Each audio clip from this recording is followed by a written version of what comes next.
mistakes. I too hate when I make mistakes.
Less than a minute, we will get underway.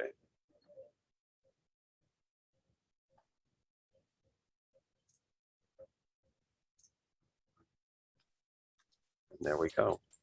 3, 2, 1.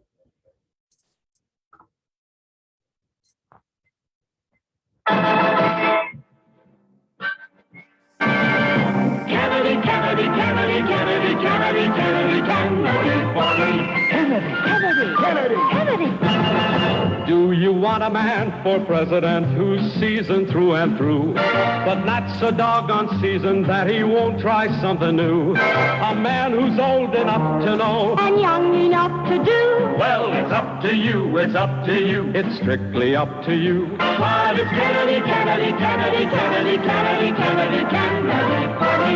Kennedy, Kennedy, Kennedy, Kennedy. Do you want a man with spirit who is not afraid to fight? A man whose record shows that he will fight for what is right.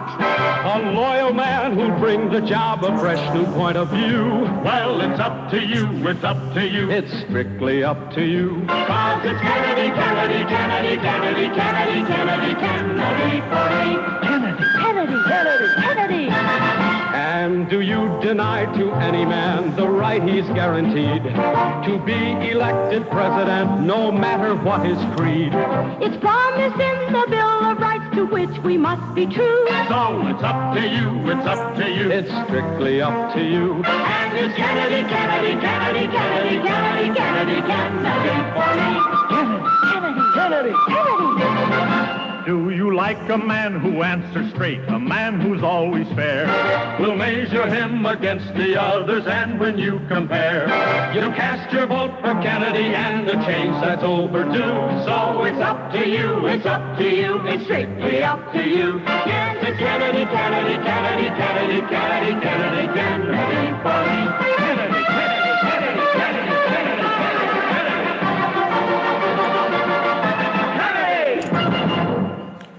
Welcome, welcome, welcome from my humble second bedroom here in the Saucon Valley, part of the Lehigh Valley in the Commonwealth of Pennsylvania, part of these United States, on this planet Earth, the only one. We have third rock from the sun in the Terran solar system, part of the Milky Way galaxy. This is the Kennedy Effect live for the 1st of August. If you didn't think summer was going fast enough, it is the 1st of August already. A bit of a rainy, dreary 1st of August, by the way, here in the Great Lehigh Valley, but that just makes it kind of a lazy, relaxing sort of day, so to speak. Oh, don't start over again, please. You're supposed to minimize when I click on you. Thank you so much. And then there we go. So thank you all for being with us yet again. We are live, he said. Live, that means, with you, happening right now, all kinds of fun and frivolity, and goodness knows what could happen. I got a really good feeling that the cats are coming in here today. They have been on me all day and following me around. So I have a feeling we could see some cat appearances before the day is done. Wherever you might be across the Facebook universe, I believe we were at around 90 shares, and goodness knows how many other folks will do that along the way as the program progresses. We're generally between 80 and 100 each week, wherever you might be. And a special shout out to one of our newest groups and one of our most accommodating and actually cooperative and just fun friend groups, and that would be the New Deal Democrats. And for all that we talk about the New Deal on this program, what more appropriate place for this program to go and for them to be with us. And we are grateful and thankful to every single group that shares this program on a weekly basis, more than I can name. I do tend to go through the roster sometimes during our unofficial pre-show, because even with some of the best computer programmers on the planet, Facebook can't make one button to share to multiple places. So you have to do it one at a time. And that's when you get the fun pre-show, when you watch me punch buttons and tap screens and mistakenly cut and paste the wrong thing in the wrong place. And that's usually when we swear. So thanks for hanging in with that. But wherever you might be across the Facebook universe, we thank you very much. Every single one of you is important and means something to us and means something to this program. We could not be here if you are not there. You can stay exactly where you are, continue to watch, listen, enjoy, yell, scream, agree with me, disagree with me, throw things at your portal, anything that you want to do. However, if you want to join the live chat that is happening right now, we need you to come to our home group page. That other side of information, you will see the program right in line there. Tap on it, expand it, and then you can talk to us.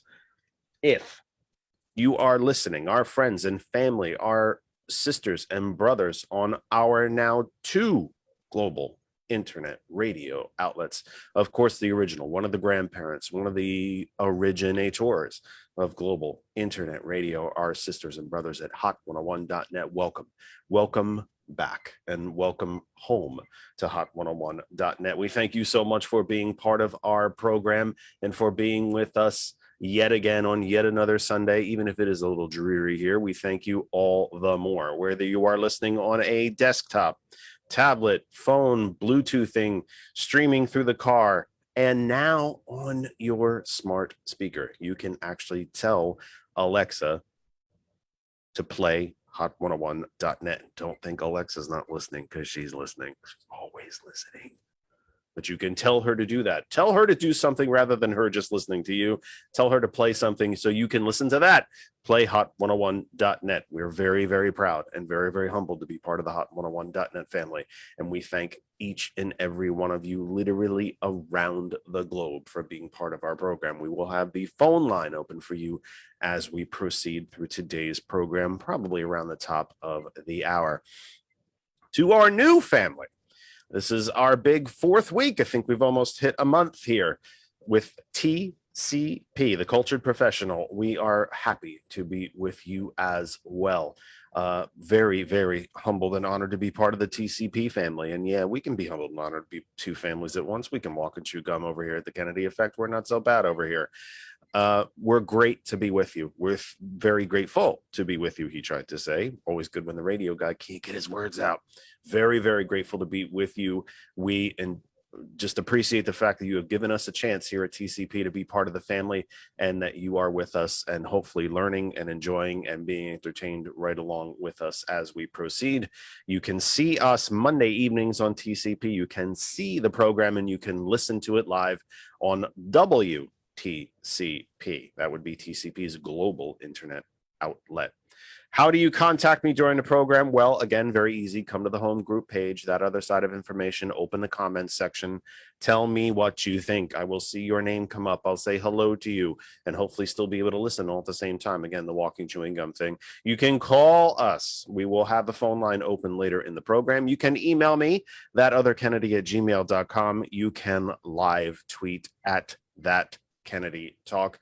And don't worry one bit, if you've missed any of the program live this evening, you can catch us on TCP tomorrow evening from 5 p.m. I believe. I think I have that right. You can catch us tomorrow evening, Monday evening from 5. And of course, there's always the YouTube channel, That Other Side of Information, where our library, our repository for all recorded episodes. You can find every single episode of this epic, historic Radio Hall of Fame program at youtube.com/that other side of information. But I have prattled on long enough. Let's get to our guest. She is a Democratic candidate for the Pennsylvania State House of Representatives from the 87th district. We have interviewed into the 87th before. We're doing it again because we like you there in the 87th and you deserve this program. So here we are, and we welcome Heather MacDonald. Heather,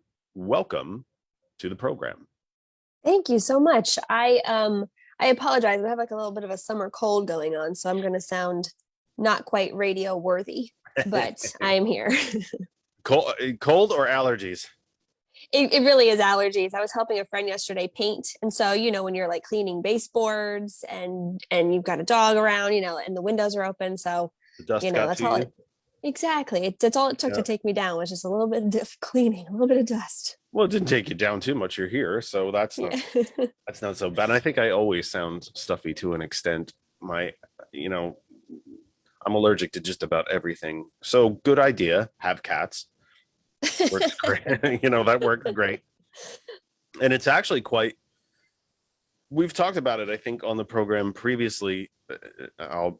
We'll blank as to which guest it was, but for those who would continue to deny science and deny the global climate crisis, folks who've never had allergies before in their lives suffer with them now, be they from mold or other contaminants, smoke, and of course, pollen, hay fever, which is probably what you and I are suffering from. But folks that never ever had that problem before now Mm-hmm. suffer from it, from the longer. I was going to say a longer growing season, but I guess it depends on what part of the globe you're in. In some parts of the globe, the growing season has been decimated and ended for all intent and purpose, but other parts of the globe are becoming more temperate, growing longer into September and October before we used to, like we never used to do before. Plants growing in the Commonwealth that didn't used to grow here before. Palm trees can now survive inside the Commonwealth year round. Mm-hmm. Bamboo grows like crazy. Well, it grows like crazy anyway, but now it grows here. Mm-hmm. And these signs of a changing planet that are quite simply undeniable. But perhaps we can get into that as we get into the program. I'm stealing all your time. Well, I feel like I always tell people climate change, you can see it in a lot of different ways because it's kind of hard to envision such a broad, overwhelming subject. So, yeah, I do talk about allergies. I say people that didn't have them now because that season is so much longer. But also in Pennsylvania, you can see it with Lyme disease, with ticks season. We have the highest amount of Lyme disease in the entire country. And that's because the ticks can live even longer here because of climate change in Pennsylvania. So we have a climate ready for them anyway, and now it's extended. So people don't think about that very specific stuff, but that is what climate change feels like on a daily basis. I didn't move here by accident. I looked at one of the 100-year worst case scenario flood maps. I might be oceanfront in the next century. Hey, that's climate change too. Whenever you have like Hershey Park flooding, like, do you remember that happened like a couple years ago and we just kind of glazed past it? We will have Music Fest will be starting here on Thursday evening, I want to say, if not Thursday, Friday, but I might be right about Thursday. A major part of Music Fest takes place in the original Old Moravian Village in Center City, Bethlehem, which is right on the Monocacy Creek. And I think it might be 3 years on the trot now where they have flooded multiple days. Right. Because we've had these massive downpours. Mm-hmm. And you'll notice a day like today is actually a bit of a rarity. It doesn't rain like this anymore. Mm-hmm. Where you just get a good steady rain kind of throughout the day, a nice ground soaker, fill the water table. Yes, fill into the streams, but not flood. Crisis emergency. It went from nothing. You could walk across it to flood stage within literally minutes. Yeah. But a good soaking rain like we're having today, or even the mist and the humidity that comes with it. Well, the humidity's up, but we very rarely have these days. If you really think about it, we got these enormous tropical like torrential of the sky, and we've had 8 tornadoes in the Commonwealth this year. We had a tornado in neighboring Bucks County last week. I drove through it unwittingly on my way home from work. Yeah, I mean, how many times? You're a bit younger than me, but then again, so is everyone. I don't ever remember a tornado warning when I was a child. I saw hail once. Oh yeah, it was a big deal. But my dad had to take me into the backyard and he picked it up and he held it. He said, "It's ice." I said, "It can't be ice. It's June and it's 90 degrees out." And he goes, no, it's ice. And he tried to explain to me this phenomena of sleet of hail. But we have hail on a regular basis now. We have we have multiple tornado warnings a week here in Northampton County. How you cannot, and perhaps we'll get into it as it goes, but how you cannot see what's happening right in front of you. You have to be a special sort of tuned out, or dare I say, it's too much of a catchphrase really, and it's more derogatory than I think any of us mean it, but a kind of brainwashed that you cannot or will not see what is right in front of you. And one of the oldest proverbs there is, it says, "There are none so blind who will not see." See, my current job is in real estate, and I've been doing it for 10 years. And 10 years ago, when you sell your house, at least in Pennsylvania, you have to fill out a seller's disclosure. It's a 10-page document where you talk about every single aspect of your house. And so back then we used to disclose one storm, like Hurricane Lee or whatever, like one storm. Now every disclosure just says when torrential rains come, you might get water in the basement, or the pipe, the drain outside might not catch up right away. But it used to be specific because that kind of stuff only happened every once in a while, and it was noteworthy, and we could remember it. Now it's all the time. And how that continues to I'm even though I do this for a living, you can tell I'm almost at a loss for words. The sense of denial and the sense of just an unwillingness to look at what is in front of you, and sometimes for no other excuse than because you believe in it, I don't, is absolutely mind-boggling. I mean, I'm gobsmacked by it on a regular basis. It's, you know, if two cars crash head on, it didn't happen simply because I'm a member of the Democratic Party, and you can't deny that it happened. It happened, and it's happening right in front of you. This is I'm always reminded of and I've posted this a couple different times, several different times on the page. You may or may not be familiar with it. It's about a 7-minute, I think, clip from Dr. Neil deGrasse Tyson from his update to Cosmos, where he walks on the beach with the dog. Yeah. He walks in a straight line. The dog is constantly swerving in front of him, and describes how he is climate. The dog is the weather. Because it swings and changes, and it gets cooler at night, it gets hotter during the day, and maybe it snows on occasion in April. But the climate is his steady path along the beach. And we just continue, you know, we all remember the infamous, you know, it was Imhoff, I think Senator Imhoff from Oklahoma, who carried the snowball and said, oh, well, you know, my freezer still makes ice too. But it doesn't mean that climate change isn't real, is it? Hail falls in the summer, but it doesn't mean that climate change isn't real. I didn't have social media until last year, and so I know it's been a learning curve. And you still manage to sell houses. How about that? I know. A career without social media. Absolutely. Wow. You do it right. And you have to fight against the people that think it's the only path, it's your only gateway to everybody. But for politics, I think it is true. You do have to meet people where they are. And so, if there's a college of social media, I'm in elementary school. But I learned it as an adult. And so none of that made sense to me. I'm like, why are these people sharing things without researching it? And then I realized the rhythm of social media is fast and it's temporary. And so sometimes I think when we're talking about the other side too, they honestly, if you have your own algorithm and you have your own bubble, I mean, Netflix knows me. They know exactly what you want, and then they feed it to you. And so there's a lot of things I think they don't even see. And so it's on us to be like, where do you think this is coming from? You know, to actually connect the real world that we're talking about, hail, flooding, torrential rains, extreme weather, to what it is. Because I don't know, if I didn't have that information, if I was in my own algorithm bubble, what would I be attributing that to? That's always such a curiosity to me.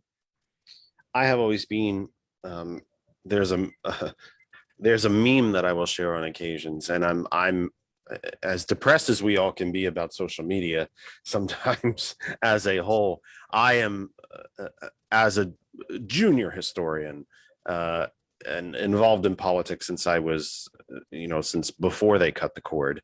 I find it a bit depressing at how much we can communicate via meme, but also how how effective they can be.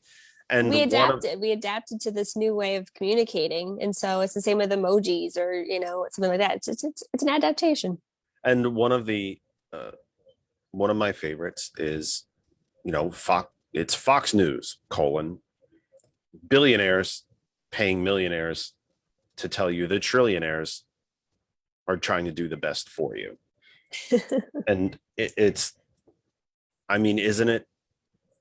I know that folks from quote unquote the other side, which in and of itself is ironic because we are the 99%, whether we self-identify as Republicans or not. It's an economic battle. It really isn't a political battle. We've been told it's a political battle. And those who don't understand history have been told it's a political battle. I've never been fascinated by someone more than somebody who's maybe in their 60s, 70s, 80s, even, or even older, who will swear up and down about how evil Democrats are and so on. And, I usually enjoy engaging folks like that, because to hold a mirror up to themselves, I think, is quite effective, and I happen to enjoy it. And when you ask someone of a senior age, you grew up during the New Deal, you're a product of the New Deal. Why would you decry such a thing now? Why would you tell? Because you got yours and nobody else gets any? Still a society. Did you go to public schools? Yeah, of course I did. Did you work? Were you in the military? Yeah, of course. Were you in a union? Yeah, I was a bit. Well, then what are you talking about? And you're either ignorant, and this is where I can get into the words that you can't. You're either ignorant, stupid, or willfully stupid. And you have to wonder which one it is. I think a lot of people have the I did it, so my way must have worked, and they don't actually take stock of all of the things that were paved, right, that were there. And I talk about my journey, including poverty. You don't make good choices. You make good choices when good choices are available to you. And so, there's a lot of times where that's just not true. And my life, having gone from privilege to poverty and now to where I am now, it was very noticeable. Everything was noticeable to me because I was used to that latent, just in the background homeostasis of privilege that you don't even know. But there's nothing stopping anyone from being educated. I think everybody, even if they think I did it right and look how successful I am, I must have this blueprint and everyone must want it. I think that they know too that they have something. They know that they didn't get there alone. It's impossible. Would liken and have likened again in these discussions, and I have too few of them because they tend to not last very long as soon as I say something, but which doesn't make me smarter or better than anyone else. I just think it's interesting that when confronted with a self-identified Republican or conservative, because there's very few real ones, unfortunately, they're just self-identified, and they tend to regurgitate what they are told rather than think about what they are told and decide whether they agree with it or whether it applies to their own lives or not. And if I was to look at them and tell them, and I've done this, let's take wealth. Wealth disparity in the United States currently is worse than it was before the Republican Great Depression of 1929 into the 30s. It is worse now, worse. The richest 4 people in the country have as much wealth as the bottom 220 million. All of the new wealth, 100% of it generated since the year 2000 has gone to the top 1%. And that's not quite enough. They've actually extracted now $1 trillion from the bottom 99% and put it in their own pockets. And I will challenge folks to say, let's not think of it as money or wealth or numbers on a spreadsheet or stock certificates or any of the sort. Let's think of it as food. A resource, yeah. If 4 people in the United States had all the food needed to sustain 220 million people, and especially if you were one of the 220 million, it would be the Egyptian slaves storming the temple granaries. It would be there would be blood in the streets. No one wants blood in the streets, but think of it that way. And I think when you can try to wake folks up, and it's sad how they take an offense to the fact that you're simply trying to wake them up. And I think there's a little bit of allegory where they the Elon Musk is my hero, or all of this, but I think that you create this mythical whatever. But I also think it's odd that we all have a sense of fairness, especially when we're taxing the rich. Take away the fact that they are obviously exploiting systems to get the wealth in the first place. Where does that lose traction? Why is that such a radical idea right now? just Well, a sense of fairness. I have often said to folks that I'm one of my favorite examples. There's really three, and you mentioned one. Actually, Musk is one. Bezos is another. Steve Jobs is another. Mm-hmm. Created something new, something unique. Steve Jobs created technology we didn't even know we needed. Right. I'm holding more computer power than was in all of the space shuttles. Mm-hmm. I'm holding it right here. He created an entire line of products that we didn't even know we needed. They were so darn good. Bill Gates stole the operating system and made it his. But so Steve Jobs gets to enjoy the riches of Mhm. those creations. He's done that. That's the American dream. That. Mhm. But what he doesn't get to do is take those riches and buy the system off Mhm. so that he never has to do another bloody thing in his history Mhm. to maintain those riches. And then he can distract or cleanse a bad reputation with charity every once in a while. Jefferson and Madison themselves fought for the inheritance tax and the estate tax. Mhm. That was, I mean, that's a propaganda. I mean, that worked. I mean, people that have no idea and have no connection to that whatsoever were so against it. It was so weird to watch. And still are. And I find it fascinating that you would think, as much as we may all bemoan and decry Walmart, Sam Walton created something. Mhm. He created something, again, unique. Mhm. He created Walmart as a single place, a single clearinghouse where his own friends and neighbors could bring their goods and their wares and sell them. Mhm. In fact, if you look at the history of Sam Walton, and I encourage everyone just to do a very simple DuckDuckGo. If you don't want to read a book on him, then just do a simple search on him. It was American goods. Walmart prided itself on selling local American goods. He created something singularly unique, and it grew like wildfire. His kids do nothing other than sit on the board. They don't get to use in fact, I think the four kids combined are worth around 115-ish billion dollars.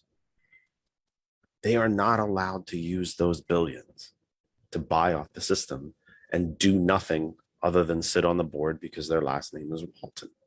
While Like, what's other the people run the saturation country. point? Like, how rich do the rich have to get before it's saturated enough for the tipping point to come and for everyone to say something? And I often equate that same idea to gun violence. At what point are there more people affected by that than aren't? And there's going to be some sort of tipping point. Like, aren't we saturated enough already at this point? You would have thought that would have come before we hit someone getting to be a trillionaire, but I don't think it will.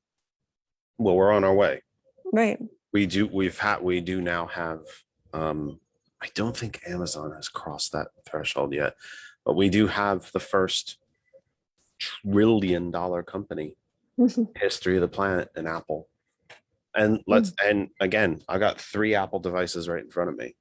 Right. Sorry, I make that 4 because the laptop's over there. Make that 4. But again, they get to do that by creating better products. That's the free market, but they don't get to buy off the system. Yes. And I think that's where we've lost the disconnect. You don't get to buy off the system. Again, I also think that's abstract too. If we knew, I know we know their names, but I mean, in real estate, I sell houses that are spectacular, and the difference between regular people in central PA and some other people is drastic, and that's not even the most contrast you could get.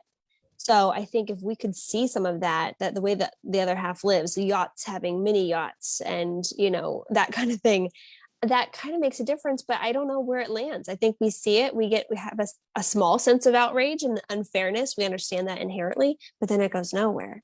Like, there needs to be a. Do you think the private space, joyrides have woken some folks up? You would think, but the amount of fawning press that was like, they're blasting themselves into space. I'm like, yeah, they're blasting themselves into space. It doesn't seem odd. It was rather than supposed to, right, rather than fix anything or pay workers or yeah, and the disconnect with Bezos being like, you Amazon workers paid for my fun little side project and my little hat here.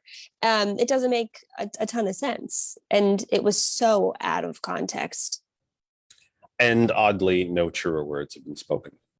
Yeah, yeah. I always want someone to be a billionaire and like be a cool Willy Wonka and like come in and like do cool shit. You know what I mean? And like just really like make sure every single employee has everything and experiment with it, but be good about it. But there must be a shift in morality, I'm selective reminded, morality.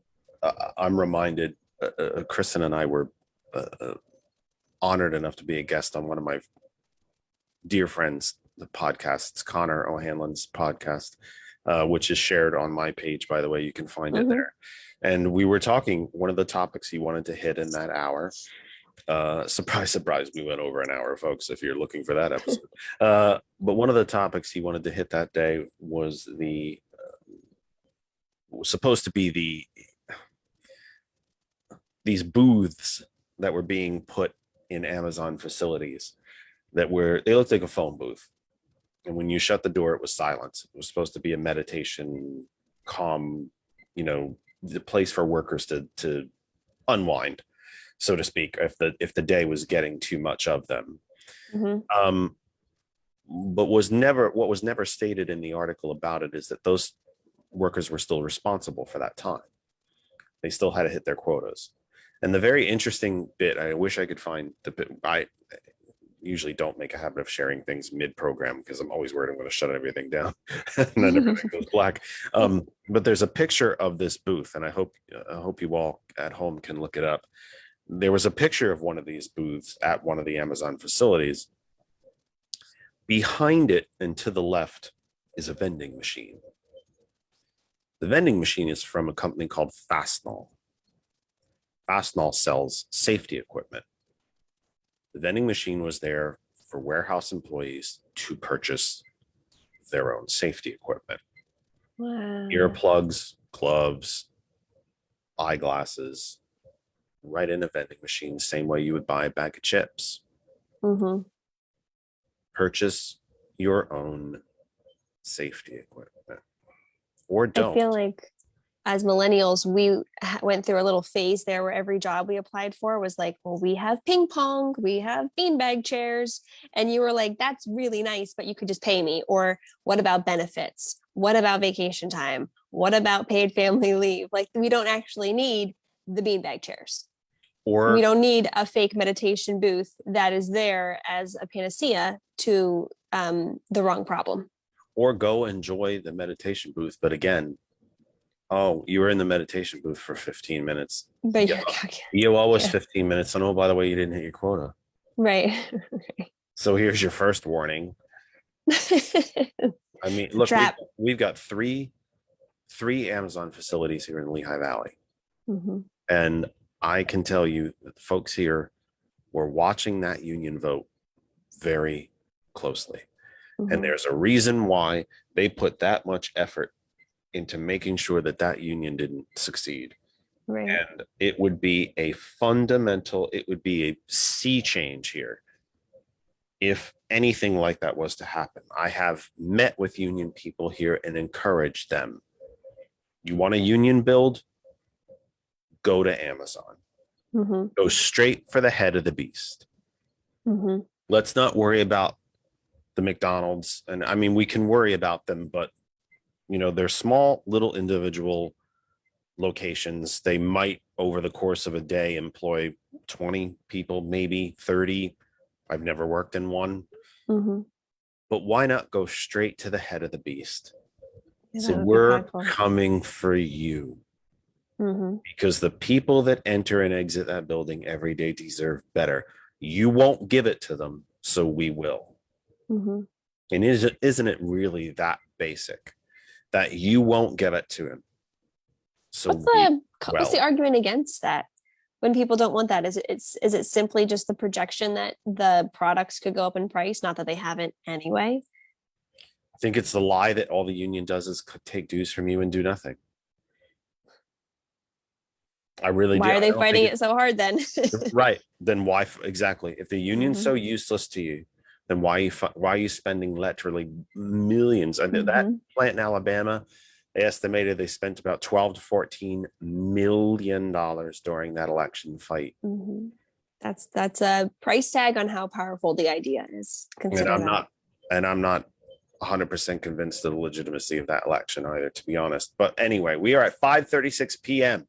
and we're already halfway into our first hour of the program. This is the Kennedy Effect, and we are live with you for the 1st of August already. The 1st of August, but it's going to be a busy August here in the Lehigh Valley. We've got Music Fest. We've got more festivals than I can. The Bede Classic Car Show my brother and I are going to next week. All sorts of things happening here in the Lehigh Valley as we enter our final full month of summer, even though we know summer lasts basically into October now. Wherever you might be across the Facebook universe, you can stay right there, listen, watch, enjoy whatever you might be doing, getting dinner ready, getting ready for a new work week, whatever it might be. Stay where you are. You can enjoy the program right where you are. However, if you wish, and if you are so inclined, you can come over to our home group Facebook page, That Other Side of Information. You can join the chat right there, send questions, send comments, yell, kick, scream, throw things at the screen. You agree with me, disagree with me, buy a house from Heather while you're there. We can do it right during the program. Do anything that you wish. Come right over to our home group Facebook page, That Other Side of Information, and join us, be part of the program. I tell you every week, I'm a big fan of NPR. I leave it on for the cats during the day when no one is home and they listen to NPR all day. We love NPR, but NPR can get a bit lectury. We don't like to be a lecture. We are not here to lecture you. We are here to engage you, to give you something to think about, and we want you to interact with us. Our sisters and brothers at hot101.net, thank you so much for allowing us into your lives on yet another Sunday evening. If you do not know how to listen to hot101.net, well, you've just not been paying attention all of these weeks. It's very, very simple. The web address is literally the name. It's hot101.net. If you have an Apple device, you can go to the Apple App Store and find the app for hot101.net. If you have an Android device, you can go to the Google Play Store, and our app is right there for hot101.net. Or if you have the TuneIn Radio app, go to the search bar and type in hot101.net, and you will find us there. And you can also tell your evil dark web, always listening to you, Alexa, to play hot101.net, and she will do so. To our new friends and family at TCP, the culture professional based out of Lancaster, welcome, welcome, welcome, and thank you for allowing us to be part of your day yet again. We are proud. And we are a new member, but a very, very proud member of the TCP family, the Cultured Professional. You can see us there Monday evenings, and you can listen live on the global internet outlet for TCP, WTCP. Email us, thatotherkennedy@gmail.com. You can tweet us. We had our first actual live tweet last week during the program. And Katie Bloom picked up her phone and tweeted us live on the air. It was a very special moment. It's a very special moment. And you can live tweet us at That Kennedy Talk or twitter.com, That Other Side of Information. You will find us no matter what. And the phone line will be open at the top of the hour. And if you have missed any of today's program, again, you can catch us on TCP on Monday evenings and our YouTube channel, That Other Side of Information. We are also on Instagram. I'm looking at my cheat sheet right now again. We're on Instagram. We are on Patreon and TikTok. And I remembered to do a TikTok promotional video today too, a whopping 40 minutes before airtime. But I remembered. The key is that I remembered, folks, because you mean that much. You mean that much. Heather, I did not get a chance to ask you our traditional question because we just rattled off there straight from the get-go. So let me do that. You are a Democratic candidate for the Pennsylvania State House of Representatives from the 87th District. First, if I could, before I get to that question, tell me, what is the 87th District? Where are we talking about geographically? Mhm. So we are right across the river, right across the bridge from Harrisburg in Cumberland County. The 87th District is Camp Hill Borough, East Pennsboro, Hampden Township, and a little bit of Silver Spring. So our area, Cumberland County, is one of the fastest growing counties in the state. And so, I mean, our farmland's being developed. We have all these different neighborhoods going in, businesses. So it's a very lively area. Well, who is Heather MacDonald, and how did you get here? That is a good question. Loaded question. So yeah, I'm currently a real estate agent. I do live and work in Cumberland County. I work for a small family-owned brokerage, Joy Daniels Real Estate Group. I live in Camp Hill with my son. He will be going into his senior year, and we've got a very cranky dog. So you know this. He was being rambunctious at the worst moments possible. But yeah, so well, that's yet to be seen. Yeah, The night is young. yeah, he's snoozing. This is his evening nap. Yeah, so I moved to Cumberland County when I was young. I was in elementary school, and we had a very normal middle class life. And then I had my son when I was 17, so I became a very young parent early in my life. And so at that point, everything changed. I went from having a very privileged life, never really thought about anything, to navigating welfare, having Medicaid, getting welfare to keep the heat on in my home. Everything you could possibly think of, I had to learn and navigate and keep, because welfare and poverty are it's a cruel place to find yourself. It doesn't care how clever you are. It doesn't care how hard you work.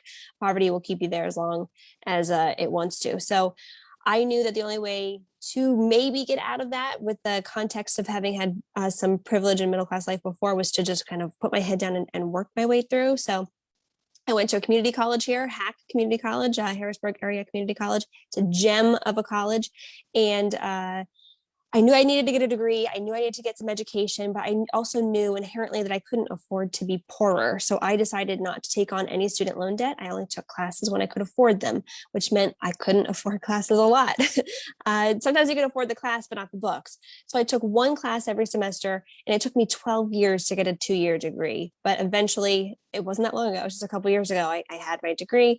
And doing things like that, committing to things in a way that I think I otherwise would not have had to, I think is what I would credit to getting me to where I am today, along with everyone around. You don't get out of poverty by just bootstraps alone. You do need people around you who are going to be willing to take a chance on you. And you got to couple that with skills and hard work. So last year, I kind of looked around and I was taking stock of everything I had gone through, the contrast to where I find myself now. I'm a homeowner now. I am comfortable and stable. And I thought, what should I do with that? What do I do with that? And so I had been engaged in politics and canvassing and stuff like that since 2016. And so I thought maybe I would join a campaign. No campaign ever came along that I thought really knocked my socks off. So then it dawned on me, maybe I had a campaign in me. So I walked out my door last year pre-COVID and got 400 signatures. I knocked on 400 doors, talked to my neighbors, and I ran a campaign, just a campaign of one. I knew I was going to lose. It wasn't the point. I thought that was still a worthy endeavor to actually just put your feet on the ground and talk to people and hear what they have to say, polish your message to see what actually resonates, to see if you actually could represent your friends and neighbors.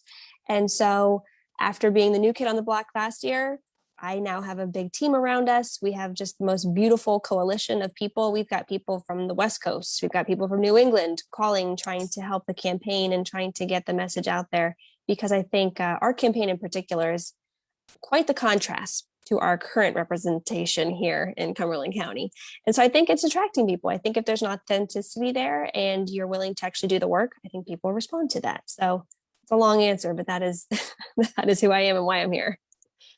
We had the opportunity to talk ahead of time about the intensity, the early intensity that there seems to be for the beginning of the 2022 election cycle here in the Commonwealth and seemingly in other states as well. A couple of weeks ago, we, had a congressional candidate on from New York State. So well ahead of time.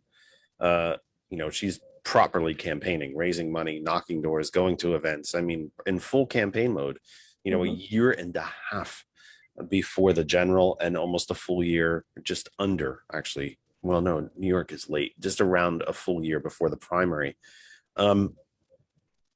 What is there anything that you specifically in your travels, in your conversations, can attribute this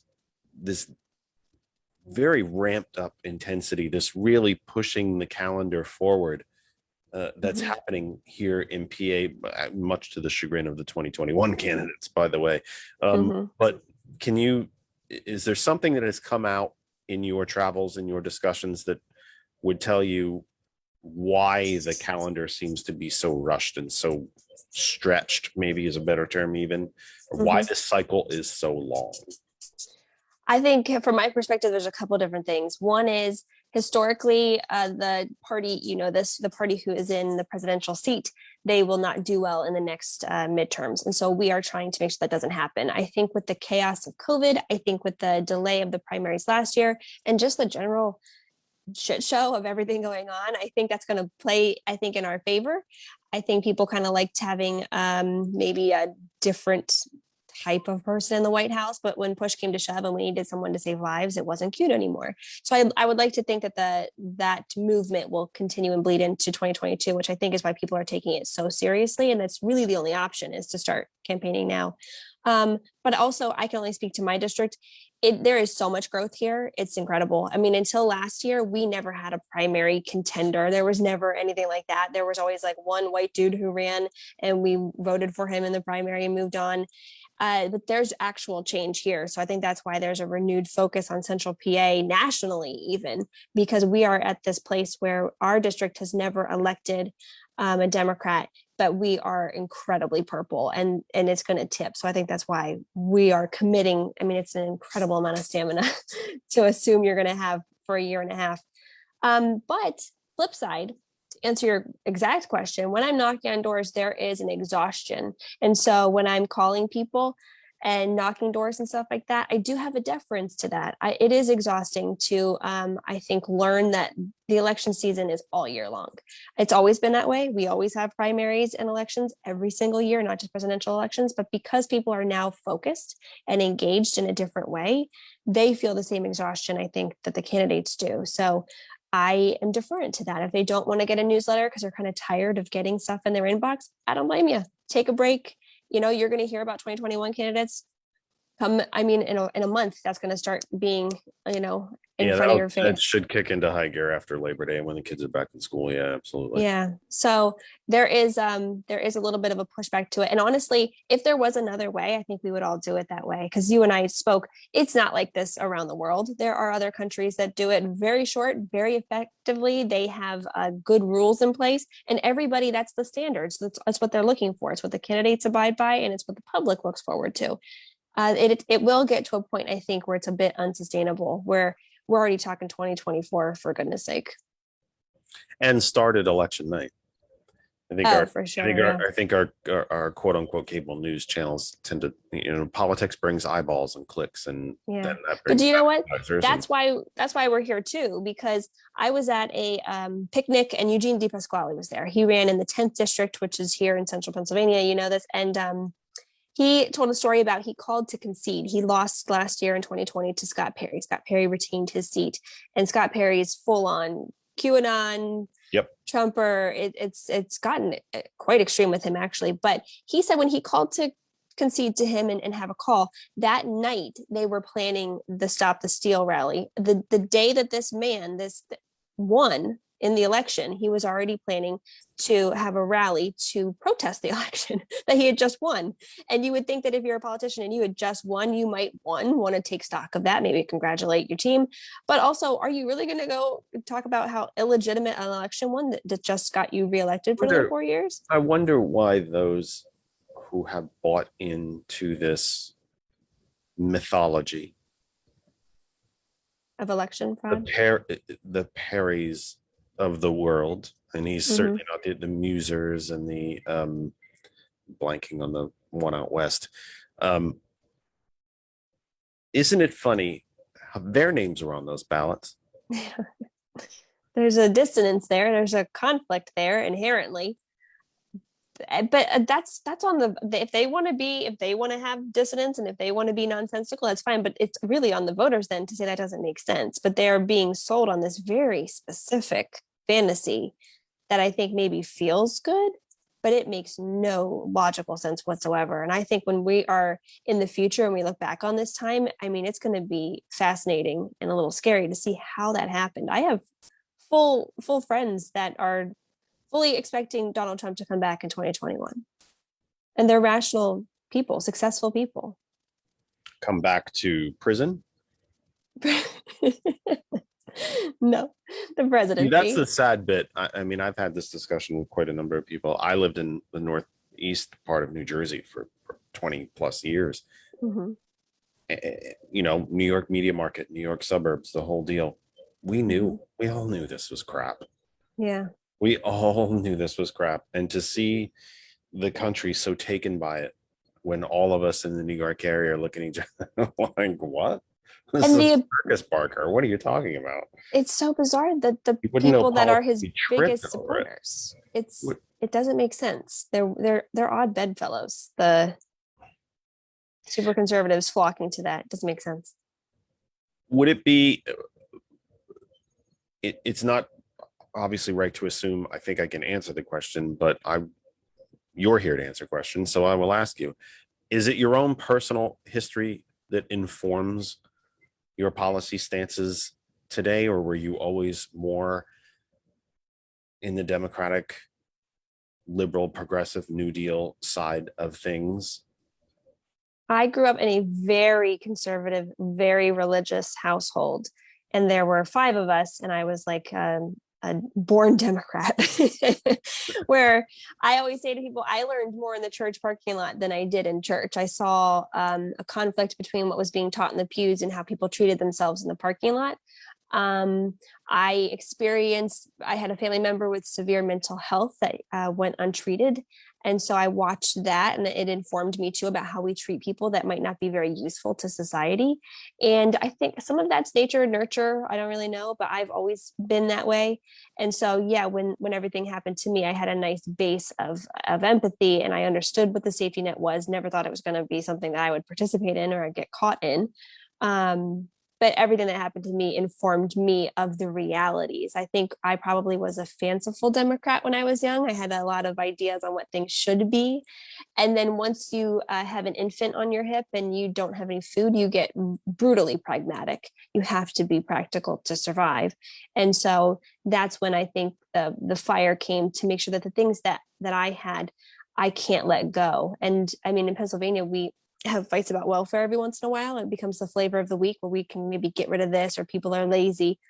That's just wholly unacceptable to me.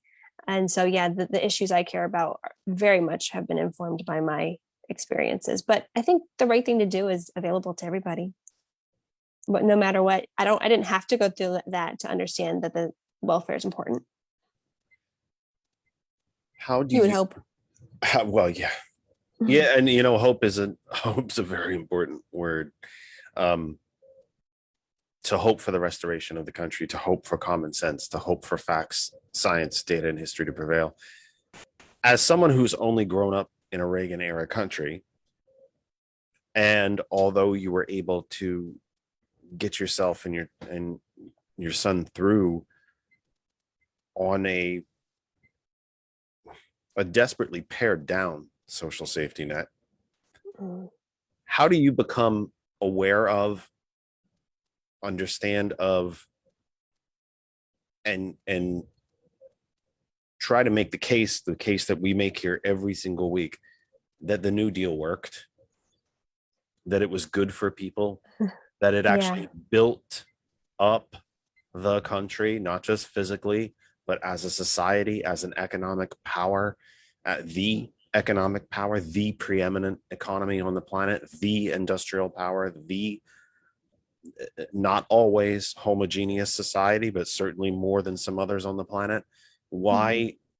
Certainly not perfect from that standpoint, especially, but certainly better than others. the only functioning country left after the Second World War. How do you get an understanding of a nation you've never experienced? Mhm. For me, I think I hate that this is the answer to so many questions, but there's an education that needs to happen.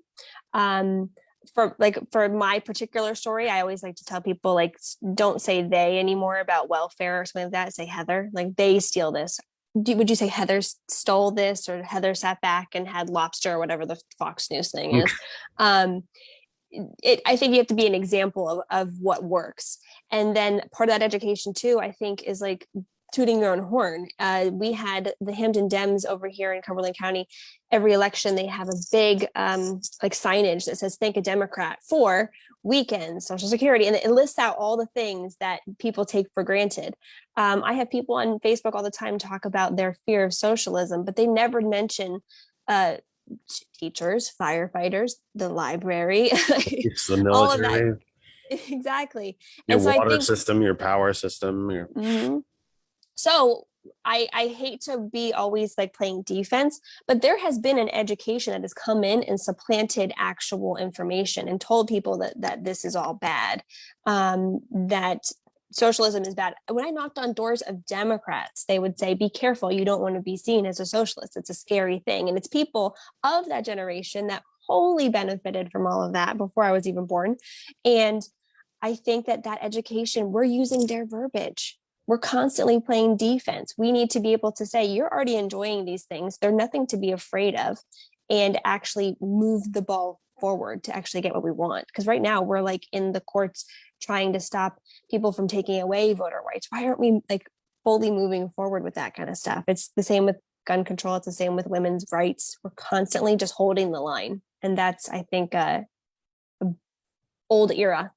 Like the younger generations, even younger than me, they're not into that. They're fearless. They're just like power brands going forward. But it's education.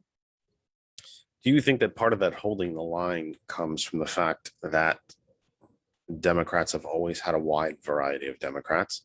Um, before the social issue polar flip of the Southern Democratic segregationists and the Dixiecrats, and then the Reagan Democrats, and before the Republicans absorbed the white supremacist movement in the country, and made issues of things that were not issues, like the war on Christmas, and guns and so on. We made issues that weren't ever issues previous. You think that part of that defensive comes from the fact that there are so many more of us, and we're the only functioning political party, and that we actually allow such debate, as opposed to the sheep-like, automaton-like, pull the lever? I've always made the joke on this, it's not really a joke though, sadly, on this program, that the most ardent evangelicals will vote for Satan if he's got an R after his name. Is that part of why we're always on defense? Because we're actually having a functional debate, and we're actually a functioning political party, as opposed to the corporation on the other side.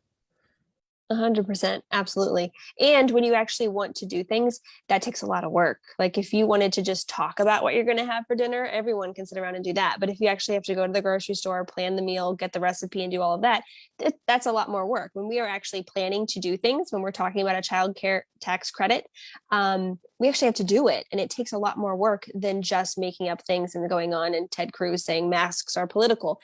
Talk is cheap. You can do that all day long.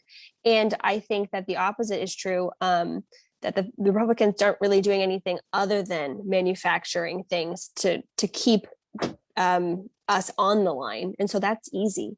What we're doing actually is difficult. It takes nuance. It takes debate. I mean, you telling me, I don't know if you say it on your show a lot, but talking about the cohesiveness in New Jersey, being able to say, okay, here's what we believe, and then taking nuance almost as the outlier. That sounds like a more practical way of doing it, rather than having this infighting. I mean, in my own district, when I knocked on doors, feels like forever ago. This was during pre-COVID, and this was during the impeachment, believe it or not. And I had Bernie doors and I had Biden doors. And the difference between them, and the finger pointing at the other one, and I was I didn't really care I didn't have a dog in that race really, that they had such clear ideas about one or the other. So the factions that we create for ourselves slows everything down. And so some of it's good. Yes, debate is good. But yes, the ideological factions are definitely solidifying in a way that I think is going to be difficult to undo.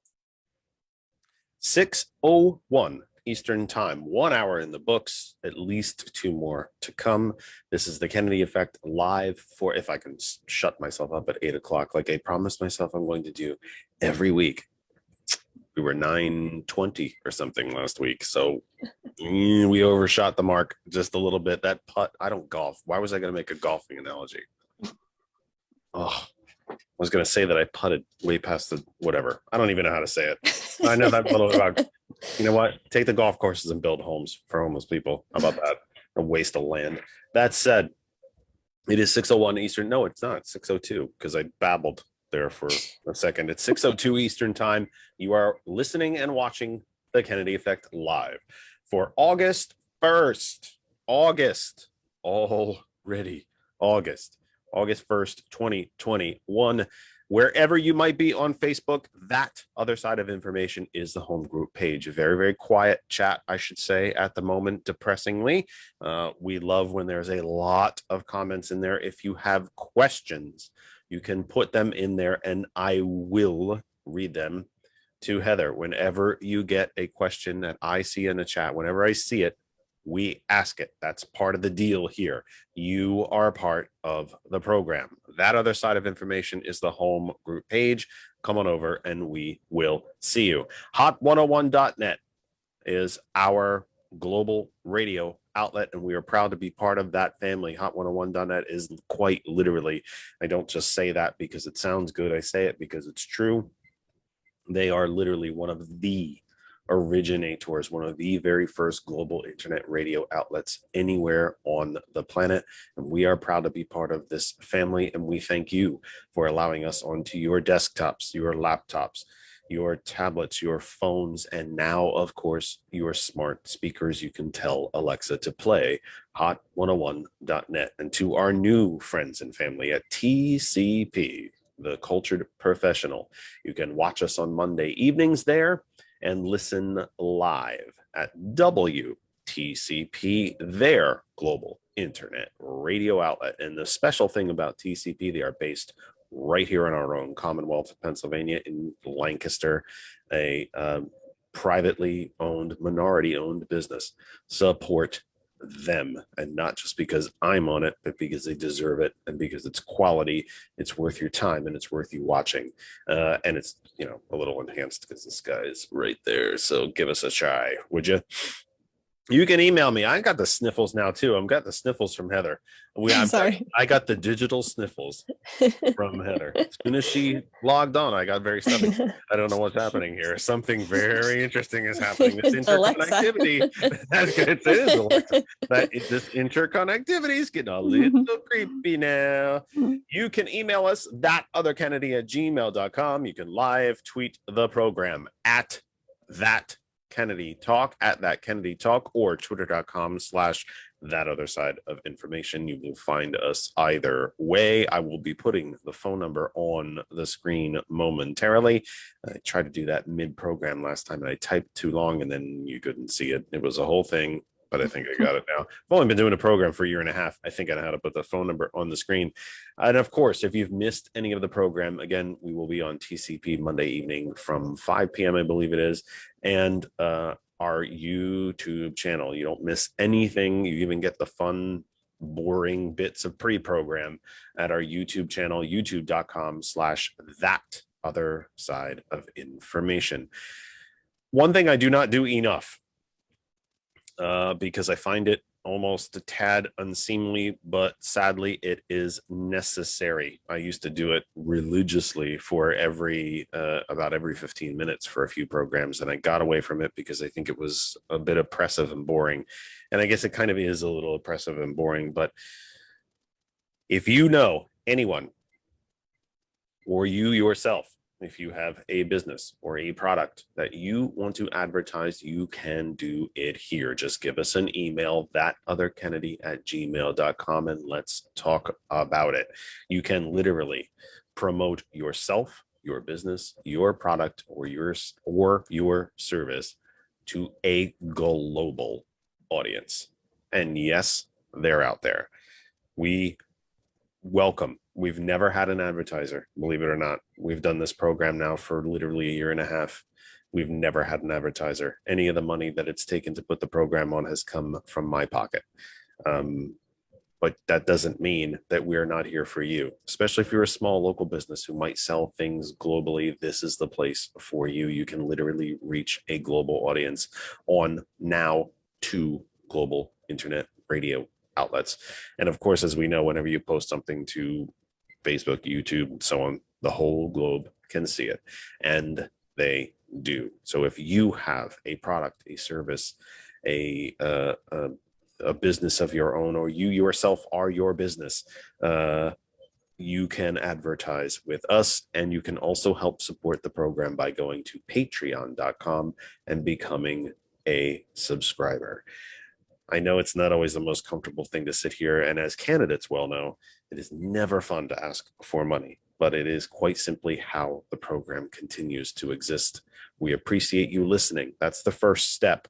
If you want to become a deeper part of the program, advertise with us, go to Patreon and support us there. What am I forgetting? I was going somewhere with that, and I've completely lost my thought. Totally lost my train of thought. I don't know what's happening tonight. I don't know if it's taking a lot of a leave today. We went hiking yesterday, and my body has not recovered well at all. I'm an absolute wreck, I gotta be honest.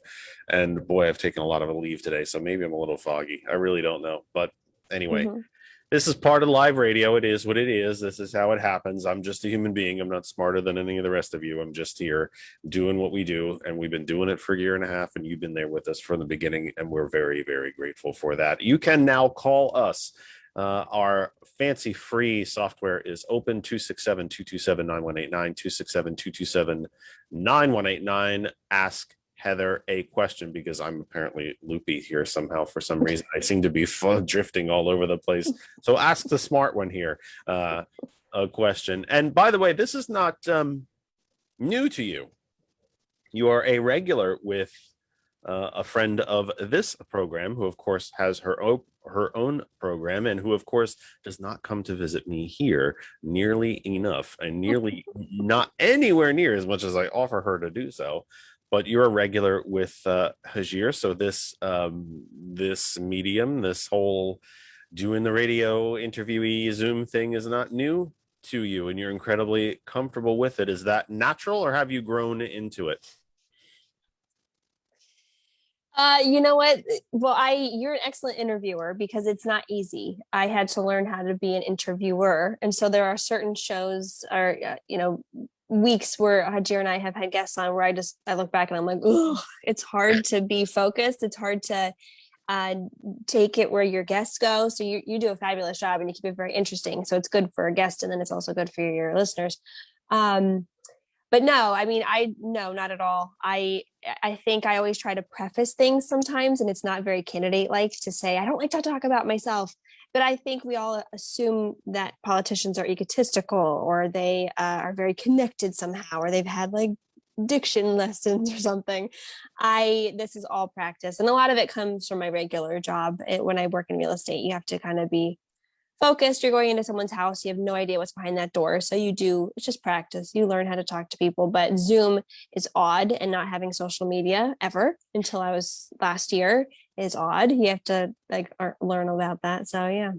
Let me ask you about one of the odd things about being a candidate.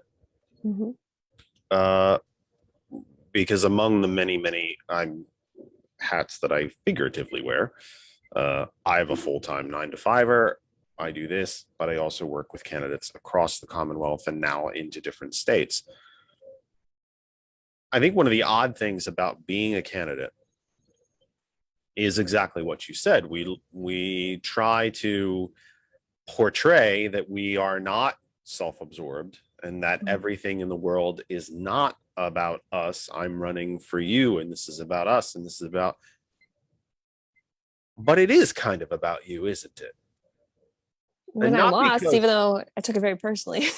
well, not because you're, well, yeah. Oh, believe me, when candidates lose, they do take it. They're absolutely devastated by it. Some Mhm. handle it better than others, and some don't handle it at all.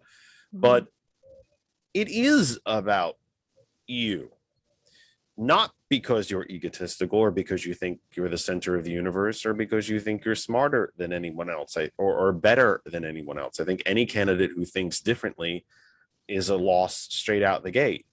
You're not better than anyone else. You're not smarter than anyone else. You've said yourself, or just in the last hour, you've been up and down. You've been on this, you've been in the system to get by, to keep yourself going, to keep your family going, and you've worked your way through it. You've gone through school. So it's not, you're not better or smarter than anybody else. You've been there.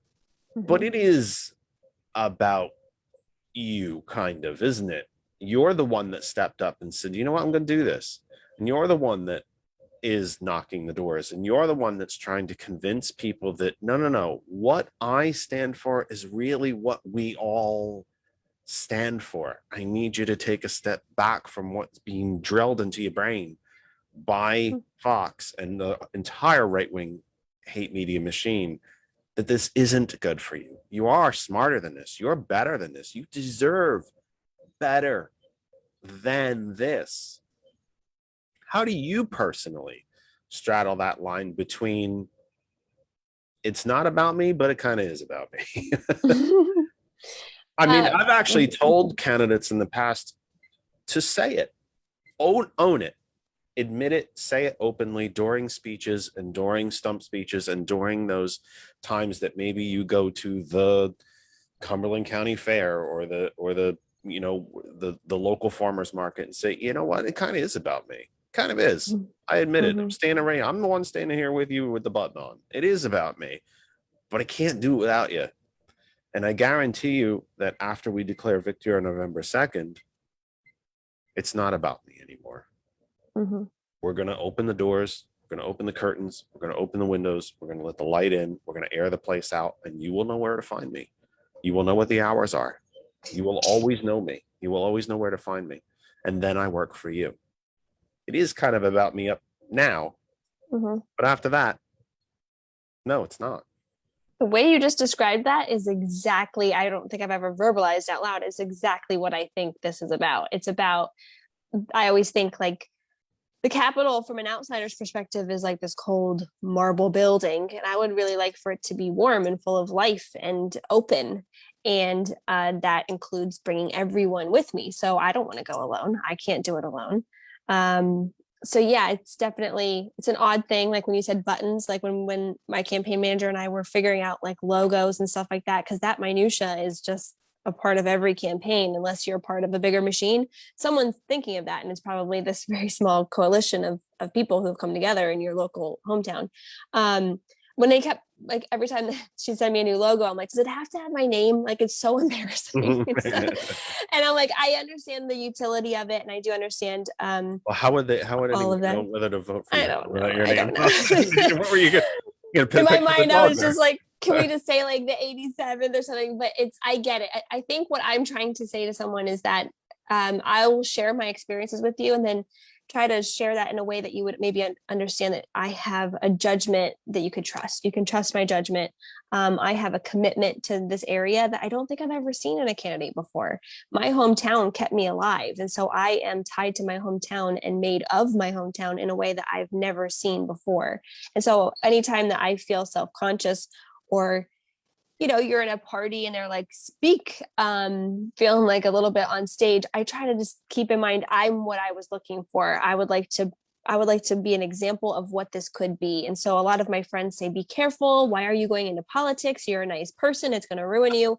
I reject that. I am going to bring it in and meet the other nice people. This isn't exceptional. I'm not new at this. There's other good people there too. So I would just like to bring that specifically to my district, is showing that you can be regular, you can be a normal person. You don't need to be super connected to do this, but it's an odd thing. It's a very odd thing, but What is honestly, it? I hope I don't get used to it. You don't want to buy your own hype. What is it, do you think, about politics inherently that you get so much of that reaction? That people haven't. I've not been a candidate for probably 25 years. Mhm. And as I continue to work in it and make it a priority, because, well, let me let you answer first before I do that. But why is it that you think that you get that initial visceral reaction of, oh, you're too nice to go into politics? It's going to Mhm. ruin you. What about politics do people think is going to ruin you? I think that the realities of politics aren't what they should be. The reality is money. I had, even if I had been a spectacular out of the gate campaign of one last year, I had $2,000 and my opponents had 20. And so the writing is on the wall. And that's so demoralizing for regular people to know that there are things in your way that your kind heart or your good judgment can't overcome. We like to talk about a meritocracy here, and politics is not a meritocracy. It's about who you're connected to. It's about how much money you have. It's about how much time you can give. And I mean, if you pull the curtain back on candidates, I have yet to find a ton of examples of candidates who still have jobs. I still have a job. I have to work all day. And then I'm a single parent. I have to take care of my house and my family. I have to cook dinner. I have to get laundry detergent. I have to go to Target. They feel exactly what it is. I don't blame people for being disillusioned with politics. They're feeling what it is. And it's money, it's connectedness, and it's elite. And I think that Do you those are think barriers.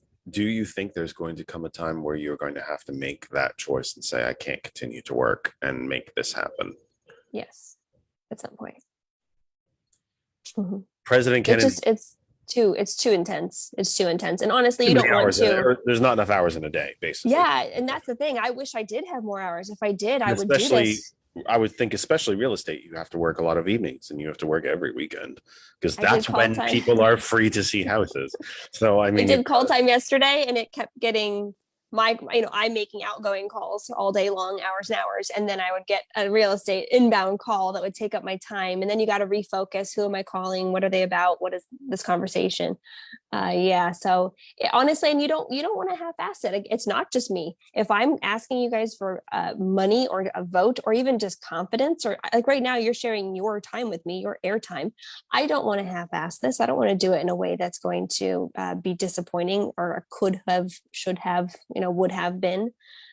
So yeah, at some point you'll have to I listen, I adjust. get it. Advising candidates, that's the hardest bit. We tend to have my conversations with candidates as an advisor to them is so many of the conversations go in the very same structure. I can't wait to get out there and talk to people. I can't wait. I'm so excited at how my yard signs are going to look. This lit is going to be great. Okay, and when did you do your calls for money? I hate doing that. No bloody kidding. No one Hmm. likes doing it. I just Hmm. asked people to advertise on the program. I've asked them to support me on Patreon. That's their money. It's Hmm. exceptionally uncomfortable. I used to make the pitch every 15 minutes for certain programs, and I felt dirty after it. But Hmm. it is how the program continues. Eventually, we need to get some advertisers and we need Yeah. Patreon subscribers. So I have to make the ask, but I don't feel good about it because I Hmm. know it's people's hard-earned money, and it's Hmm. not that amount of money isn't out there in circulation like it used to be Hmm. when four people are hoarding trillions of it. It just isn't out there in the same ways. Um, I President think you have Kennedy, to switch your mindset. Like I always think I loved getting calls for candidates. I loved having people knock on my door. So I always just assume that the person answering the phone is going to be excited to hear from somebody. It's not just even me in particular. not Um, always. they're not. But No, if you they're not go always. in just assuming that you could be reaching someone who wants to be reached, I think it, like for me at least, it shifts the mindset of I'm here, I'm a utility, I'm reaching out to you, and maybe we'll connect. And more often than not, you're getting voicemails.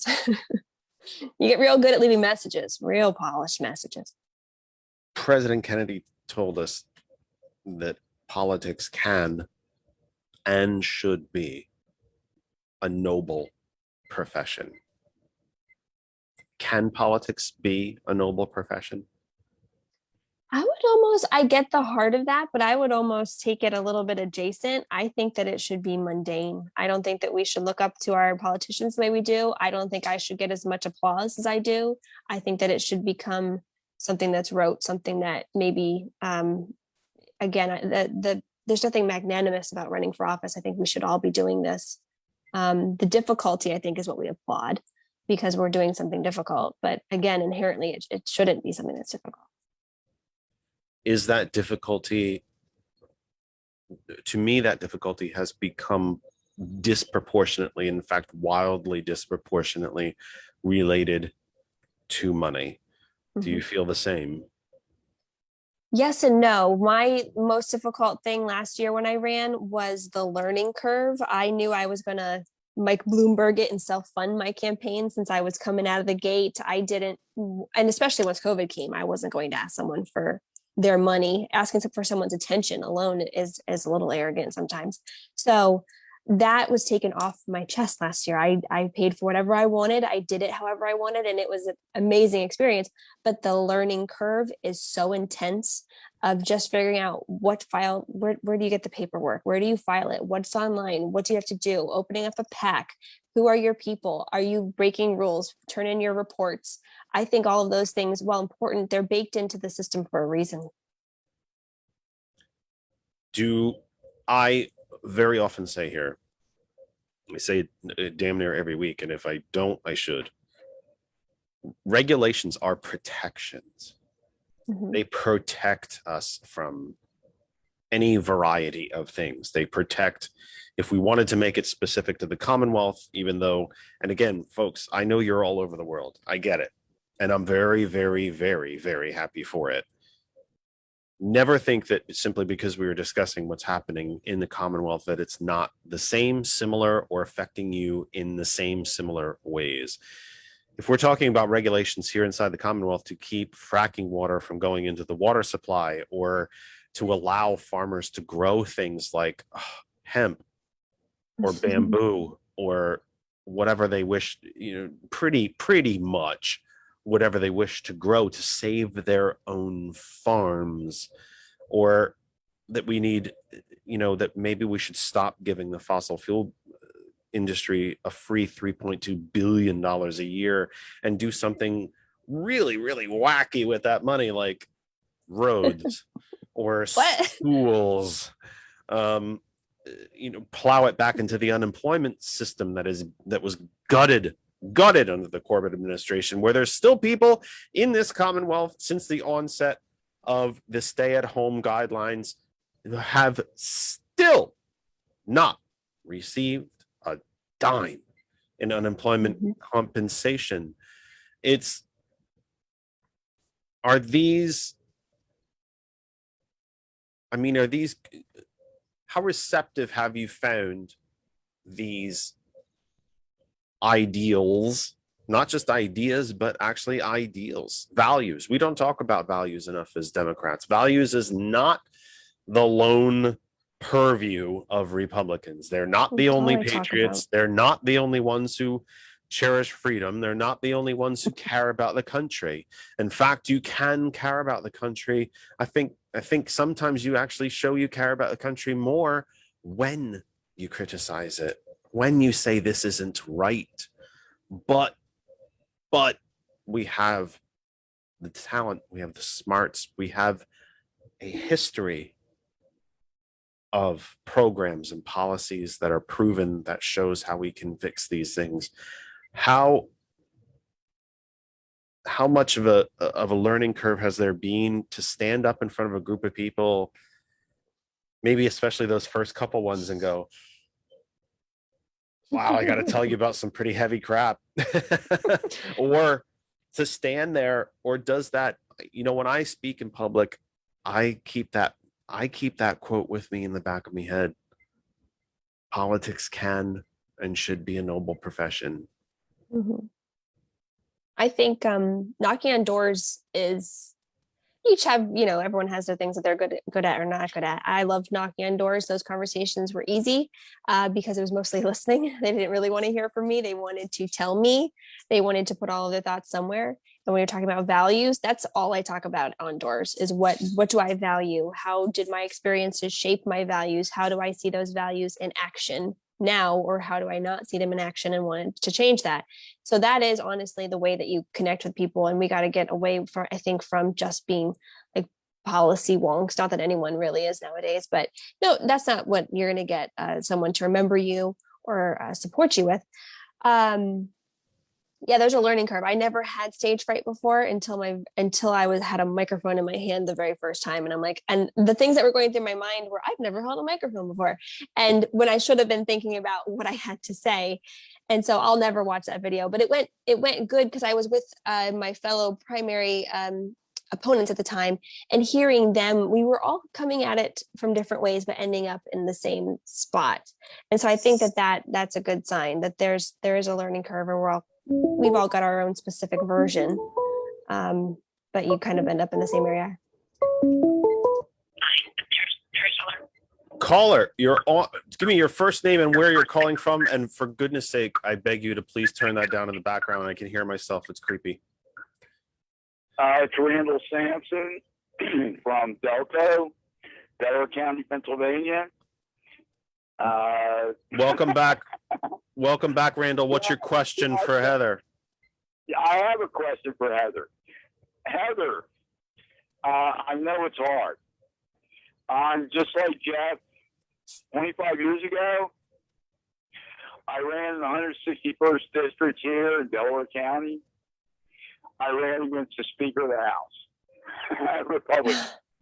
And at that time, it was 3-1 Republicans to Democrats. And now we have control in our county. We have swept this 150-year-old Republican machine here out the door. All the row offices, all county council, our U.S. representative, state senators, my state representative, Leanne, is so into supporting the environment. She's so into supporting I've been fighting against the Mariner East 2, their Mariner East pipelines, period, that went through my backyard that I had to move. And I just want to tell you, keep on fighting, gal. keep on fighting, because the truth comes out from truthful people. Amen. How did you guys do that? Like, since you were there the whole time from Republican to now Democrat, did you watch it? Was it incremental, or was it just like a huge wave at once when you just kind of took everyone out? It was a decades incremental. Yeah. It was, I first ran and lost for local elections. I got one term at a previous township I lived in as a minority Democrat. And in 78, I ran again, just like you're running for.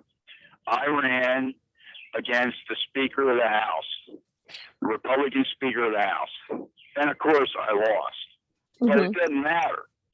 I brought issues to the front that were then extremely progressive. For example, I supported civil marriage of LGBTQ people in '98. Wow. And not marriage, civil marriage, to give them rights under the legal system. For example, to get their unspoused pension, Social Security, etc. Yeah. Society changed in the time period since then. And obviously I came out early in the 20th century to the next step, which was marriage for LGBTQ people.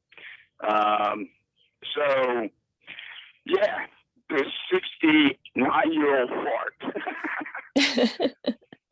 You know what I found though? When I was knocking on doors, I had a lot of people use the question of, what do you think about gay marriage, to try to figure out what kind of Democrat I was. And the first couple doors threw me off because I don't think about that anymore. I thought it was settled. And I know I shouldn't. You should always keep up the fight. But that was interesting to me that we have a whole subsection of Democrats where I assume that I know exactly what they think about gay marriage, but they don't. To them, it's still a very new idea. And so I had to kind of readjust my message to make sure I was meeting them where they were. Yes. And I just want to tell you, Heather, I live in western Delaware County, which throughout my lifetime I've seen go. My original township, I grew up in Aston when I was a tweener, and into my teens in high school, etc. I watched my whole township be developed from farmland to totally being suburbia. Mm-hmm. And that's exactly, from listening to this program, that's exactly, Heather, what has been happening in your state rep district. Mm-hmm. And that brings in new voters, and that brings in young voters, Mm-hmm. because they buy new houses because they have families, new families. And I have 3 daughters that are millennium. And, well, obviously, we all vote Democrat. But what makes them Democrats is the way they grew up, the way they grew up in high school, the way they grew up in college. And that's my, getting toward the end of my life, that's my hope for the future. So, again, Heather, thank you for running number 1. And thank you for running on a progressive agenda. Mm-hmm. Because I've declassified myself over the decades from being a liberal to being a progressive. And there's not many progressives that are 69 years old, so far. But thank you. Yeah, I'm unapologetically progressive. And I honestly think that if you can describe progressive policies in a way that is accessible and maybe in a way that they haven't heard before, where it's predictable what they're going to answer. And if you can show them the actual result, I am the result of progressive policies, I actually think that they're going to be relatable. And I don't think I'm going to have to make a huge pivot between primary voters who I'm talking to, like-minded people, and the general public. I honestly think that that is the way of the future. And plus, a lot of these young generation, they don't like to identify as specifically Democrat or Republican. There are 1,000 other different designations. And so they're waiting for people to come talk to them too. Most of them are actually independent now. Yeah, true. Yep, very true. Randall, thanks for giving us a call. I appreciate it, my friend. You got it, Jeff. All right. And again, Heather, lots of luck in your campaign. God bless. Thank you. I appreciate that. Mate. Let me ask you about that. Every poll shows,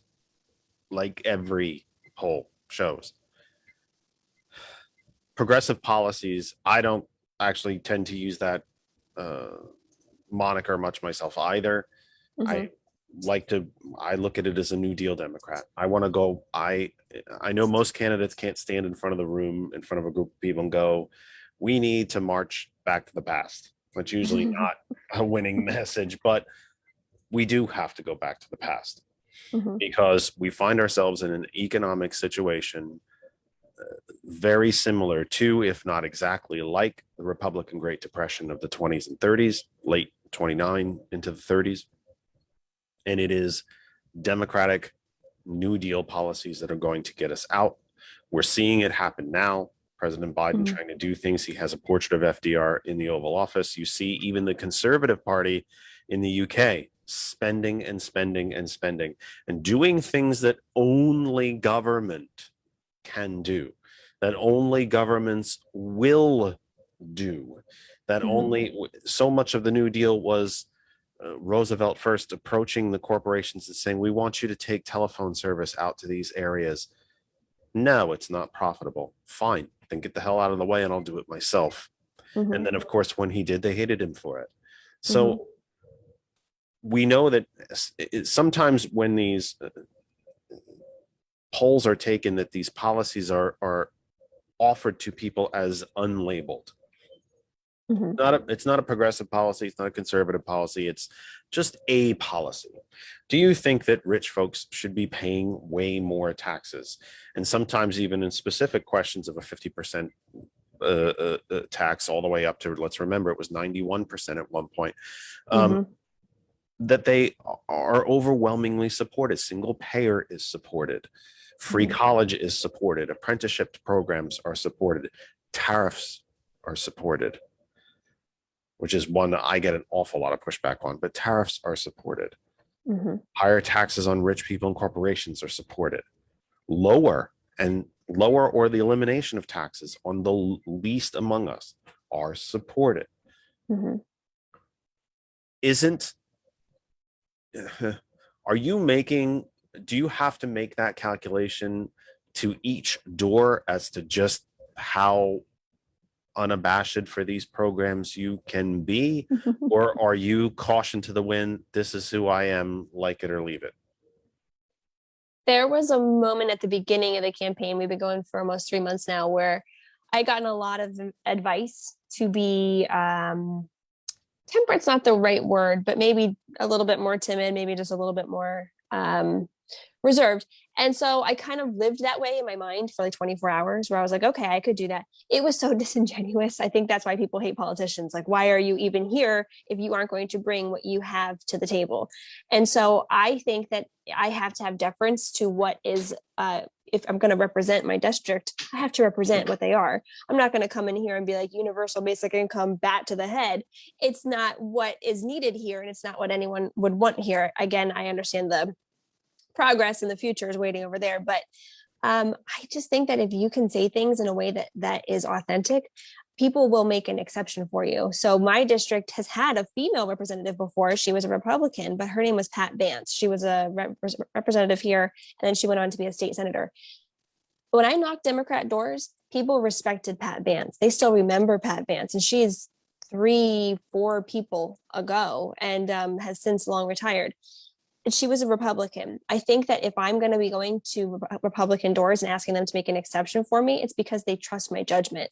And they know that if I'm going to make a decision for all of us, it's going to be rooted in consensus and also obviously empathy and everything I can bring to the table and authenticity. So to be too temperate, I think divorces you from your authenticity and then you've lost it. Why are you knocking on a door at all? And then I also don't want to live that way. I want to go in there with a purpose that's bigger than me. If I were to lose, I want to make sure that I've spent this time creating something that was important, at least, and impactful, and talking to people in a way that leaves an impression. And so I won't, I always say to people too, don't vote for me if you don't want women to have rights. I'm going to do it. Don't vote for me if you don't want a minimum wage. I'm going to do it. I'm not going to trick you. I'm not going to knock on your door and say one thing and then get there and fully commit to what I'm there for. So I don't think you have to. I think that if you are honest enough and you've done your homework and you are meeting people where they are, I think you'll get what you get.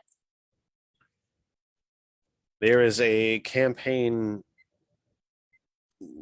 axiom, a foundational piece of campaigning, that you do not publicize or talk about your opponent. But I also think that that's a bit false. Like all things in life, there is a gray area. It's not 1 or 0, black or white, up or down. There is a gray area. You have to talk about your opponent in some fashion at some point. I'll just run right into this. I do that every week, and I never stop doing it. Every week, I put my ear into the microphone.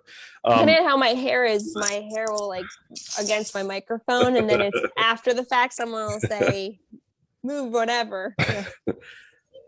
Tell us about your opponent. Why don't, I think in fact, talking rather than you be, we all too often, especially as Democrats, as members of the Democratic Party, as New Dealers, Great Society, Kennedy Democrats, we, as you mentioned before, we fight holding actions, and we tend to always fight back against the way we have been defined, rather than standing up on the soapbox in the town square and saying, no, this is who I am. So I'm going to give you the opportunity to do the reverse. Tell us who your opponent is, but not what, not tell us who he is. I think that it's important to, one, draw the contrast. Why am I even here? What am I going to give you different? And also, again, I hate that it's always education, but educate, because my opponent, his name is Greg Rothman. He's been our representative here since 2015. I think a lot of times you don't know who your representatives are for a reason. You couldn't pick your rep out of a lineup. You couldn't pick your state senator out of a lineup. That's because their mediocrity can be hidden if they're silent with it. And he's not doing anything historically terrible to our district. He's just not doing anything at all. And so I think that's why I do have to bring him up, because people think that everything we have now is just status quo. But what if we had someone really good in there? What if you had a representative who actually did the job? I always say we should be upgrading ourselves. Like, it's 2021, let's get an upgrade. So I always tell people that Greg Rothman tells you exactly who he is. He has never hidden it. So his family, with a little parallel to my own life, was in real estate. So he was a realtor for a lot of years, among other things. And but one of the first things he did when he got elected was he passed bills to make it harder to become a real estate agent. He told you from day one what he was there to do. He didn't quit his job. I can see that he still sells houses when he should be working for us. It's something that was too lucrative for him to give up. And I don't blame him, except for the fact that he has told us he's there to represent us, but he's doing a side gig. He makes choices or is the legislating a side gig? Yeah, exactly. Right. Yeah. And so I always tell people right before the pandemic. So when I was knocking on doors, obviously the pandemic was kind of out there. Not really. It wasn't a conversation back in February. He was on the floor of the House in Pennsylvania, the legislature, talking about scooters. We have a teacher shortage here in Pennsylvania. A lot of students are coming here to our universities, getting degrees to become educators, and then realizing they can't get paid here and going elsewhere. They're taking their degrees and going elsewhere. And eventually, we will run out of teachers. Like in my students or in my son's school district, when the Latin teacher moved, there were no Latin teachers to replace her. So we don't have Latin anymore. And so that's how that happens, is you don't have any teachers to come in and replace. His solution to keep young people from fleeing the state was to get e-scooters approved, which is adorable. And I love that idea, but you could also just pay people. You could actually put something into effect to keep people there. And how much Greg money Rothman, did he take from the e-scooter lobby? I Probably took money Yes. from manufacturers or Yes. something. So this is Generally how weeks it goes. before the pandemic, and that's where his mind was. We always in Pennsylvania, we talk about giving money to the horse racing industry and how we do give them, I think it's $200 million of our tax money to them.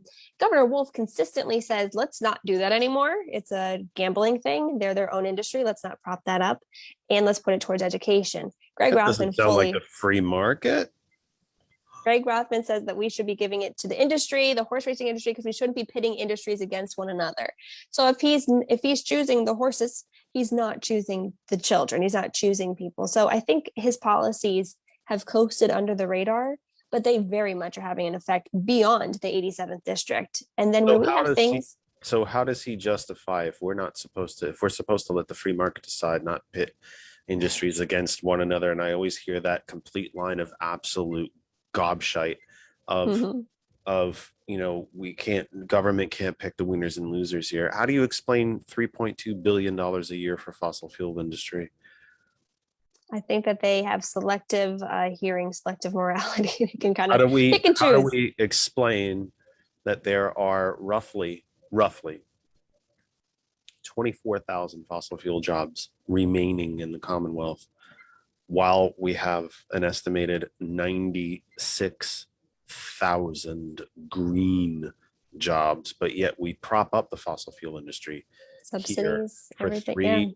$3.2 billion a year and a 58-cent gas tax.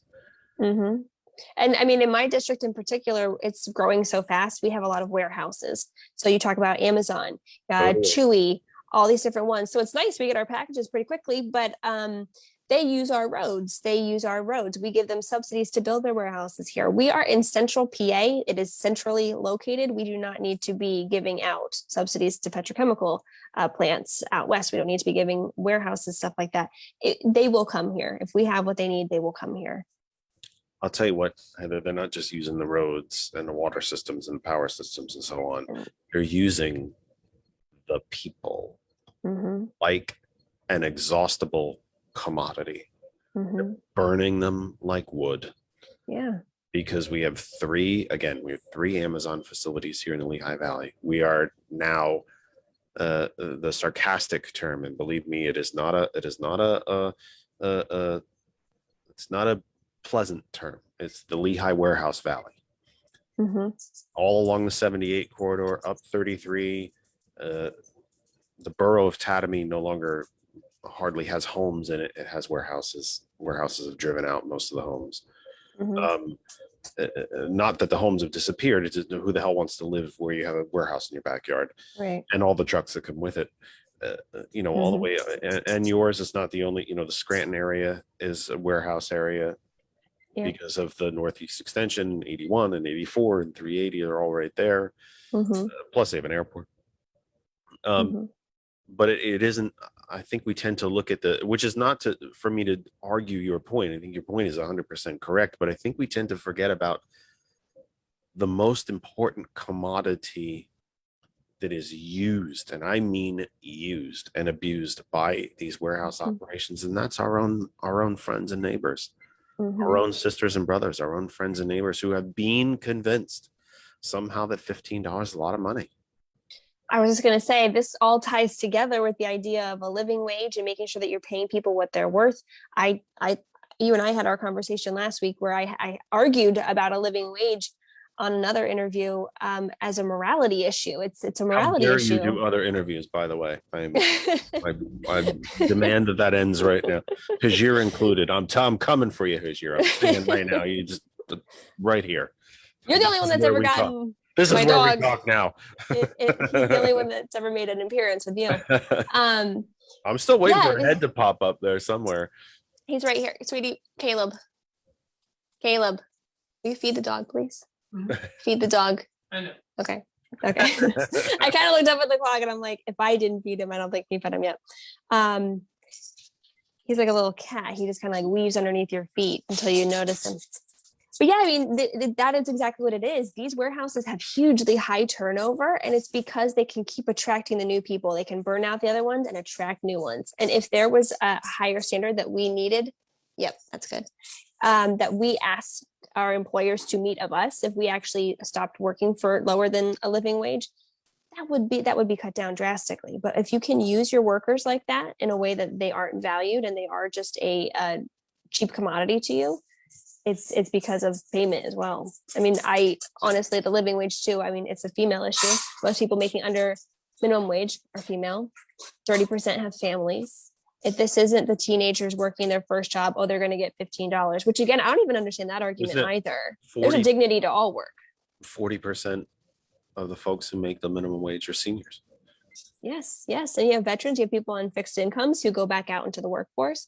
And, the opposite is take my own example. I did not make enough money to survive. And so I was then in the welfare system. We all pay for that. So we are all subsidizing these employers who aren't paying their employees. We are taking care of their employees with our tax dollars, with people getting caught in a safety net, rightfully so. But if they were being paid well, we wouldn't have to do that. You kind of said it there. You said it quite in passing, and I don't think it's something that should be glossed over. Republicans and self-identified Republicans and self-identified conservatives. Again, I don't think there's a lot of real ones, because when you ask them about a slate of progressive policies, they'll say they agree with them. So I think they are what they've been told they are, but it's not really who they are.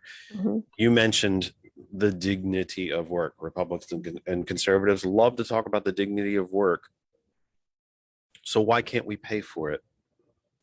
I think that constantly I find, and I'll use generalities here, I think conservatives look down for the problem. Who's taking from them? It's someone who's an immigrant. It's someone who's poor. It's someone that's flipping burgers, but how dare they make more than they currently are? They're not worth it. Whereas we tend to look at the people who are actually in power and say, I think they're in power. I think they're the ones making the rules. We should Except probably. that we know who's taking the money, don't we? And why aren't we talking about? It's not trickling down. It's being No. extracted up. Yes, and so we talk about inflation. So when that NASCAR hat, flannel shirt guy answers the phone or the door in your district and says, "I don't want my money going to poor people or immigrant people," you're poor, and you're poor because it's been taken from you. Yes, there's a definition problem there. But it's gone up. You're right. We never talk about. We talk about the burger flippers, but we don't talk about the CEO. So you don't want a $15 minimum wage to come in because of inflation. Inflation's already happening. You bought an iPhone 10 years ago. I bought an iPhone 10 years ago. We know how much they cost now. We know how much milk cost 10 years ago. We know how much it costs now.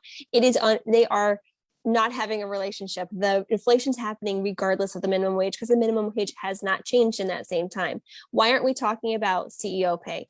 Because your burgers. No evidence anywhere. Yeah. There's no evidence, no credible non-industry paid for evidence that a raise in the minimum wage affects inflation, i.e. Seattle. Look at Seattle. Yes, and again, and this is a Pennsylvania specific problem because states around Pennsylvania have all raised their minimum wage and they have not burst into flames. They are doing just fine. They all have burgers just as well. So, but you're not worried about the fact that your burger has gotten twice as expensive over 10 years. And where did that money go? And why aren't we looking up? Why aren't we looking at that person? Buybacks is probably where it went. And I think we mentioned this when we had the opportunity to speak on the phone that the average McDonald's employee in the Scandinavian countries makes about $23 an hour. And oh, by the way, the burger costs the same there as it does here. You have to commit to the idea that if someone is working 40 hours a week, they deserve the dignity of making a living wage, that there isn't a glory in hustle. I think there's a lot of that in real estate of look how much I worked. I would like everyone to have a balanced life and there's dignity no matter what. If you are if you're working for your life. Labeling it a side hustle, doesn't it make it sound cool? Getting away with something like, right. Oh, look at me. Look how cool I am. No, I was at the doctor the other day and the nurse was kind of talking about how people don't want to work anymore. And it wasn't the moment for me to, I don't know, you might have been like, go for it. This is, you got her trapped in a little room with you. But she was talking about people don't want to work anymore. And then she went on to tell me about her second and third job. And I thought, I don't know that you are connecting, that you are a part of this group, that we are all actually doing this together. So it's not that no one wants to work anymore. It's that you actually do deserve to make a living. Your children deserve to have a warm house. You deserve to be able to afford food. And forget the fact that we're talking about bare minimum. This is like, we're not even talking about thriving as a country. We're talking about just getting by. Survival. It's kind of like Black Lives Matter. It's the bare minimum. It just matters. And it's not a survival of the fittest. It's a survival of the chosen. It's a survival of the purchasers. A survival of the wealthy at the expense of all else. Two comments in the comment section I wanted to tell you about. From Sarah Stover Yerger, and I hope, Sarah, I'm saying your name correctly. I'm reading it. I hope I am pronouncing it correctly. Greg Rothman's environmental score for 2019 to 2020 is 0. His lifetime score is only 3. Having a representative who actually cares about the environment would be huge for us. Your reaction? We had a candidate, Jean Fauci. She's now our commissioner here in Cumberland County. She talked about air quality a lot in 2018. And I remember looking out my window and being like, air looks fine to me, because it wasn't like smoggy. It wasn't that typical, whatever. But yeah, this matters when you have the warehouses, when you have the trucks, when our air quality in Pennsylvania, I think it's the 4th worst in the nation. You actually do need someone who's going to go in there and do things about it. So Greg is actively working against us in that respect.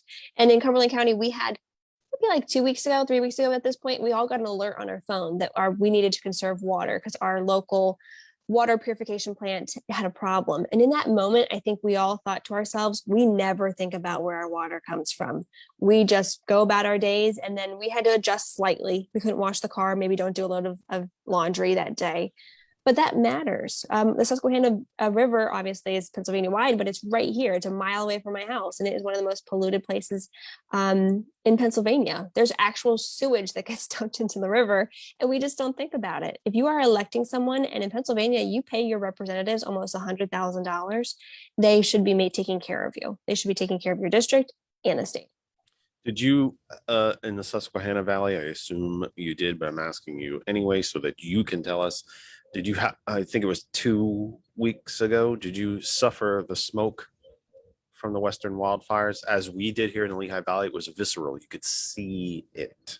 Yes. It sat in the lower, and it just kind of hung there. And the sun was blotted out to a great extent during the day. It wasn't cloudy. It wasn't dark. It was that haze and then a golden disc behind that haze. Did you suffer the smoke there? We did, yeah. And when we first, out of the gate, when we started talking at the top of the show, I was going to say we all think about climate change in these different ways or abstract ways. The wildfires aren't ours, but they are. The wind blows, and the environment doesn't care what district you live in. You're going to have to make statewide, countrywide, global-wide initiatives to help stop some of this. I just watched a video the other day about a wildfire in real time, and because it's not ours here, because we've got more of the flooding and ticks and stuff like that we've talked about, it was wild to watch. But the effects of that find their way here. Another comment in the section from Aaron J. Actually, he's got two. There was another one popped in. Awesome, Aaron. Thank you so much. First one, I would say, you're addressing the problems of capitalism without saying it. I think he actually might be correct. I think it's we're not saying it. One of my favorite bits of history that we can put onto maybe not onto a bumper sticker, but at least onto a postcard or palm card, as we do in the business. We've had a social democratic administration and president in this country. We already had one. And he was so damned popular, he got elected 4 times. And Republicans had to change the Constitution to make sure it never happened again. Your thoughts? Yeah, I think capitalism is one of those things, like when you're talking about your message on the doors, I think that like socialism, it's a buzzword, it's a scary word. Capitalism is the same thing. And I don't want to use the same version and the verbiage that everyone else is using. But yes, when you either commodify all of these things, or there are regulations that are circumvented. I mean, the air quality in Pennsylvania is completely legal. Even though it's not good, they still meets the DEP requirements. And so when you have people that are actively working against you and not looking out for you, of course, this is going to be what happens. And so that is an effect of capitalism, because you can commodify anything. And again, I think I always say to people too, climate change, I know, is a big abstract idea, and we can get rid of straws, and everything we do personally is really important. But unless we're going to go after like the big corporations that do more polluting in one day than I could ever try to undo by recycling in my lifetime, it's not going to matter. And they know that. They've known it my entire lifetime. In the early 90s, it was the George H.W. Bush administration, the administration immediately following the Reagan regimes, that instituted a cap and trade policy to stop acid rain.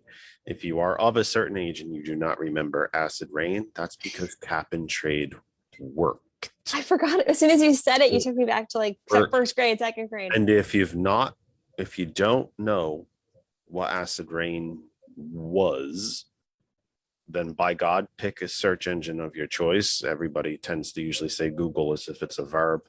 If you don't want to be traced, try DuckDuckGo. My go-to. And just look for images of acid rain, where you will see paint eaten off cars, dead fish in waterways, so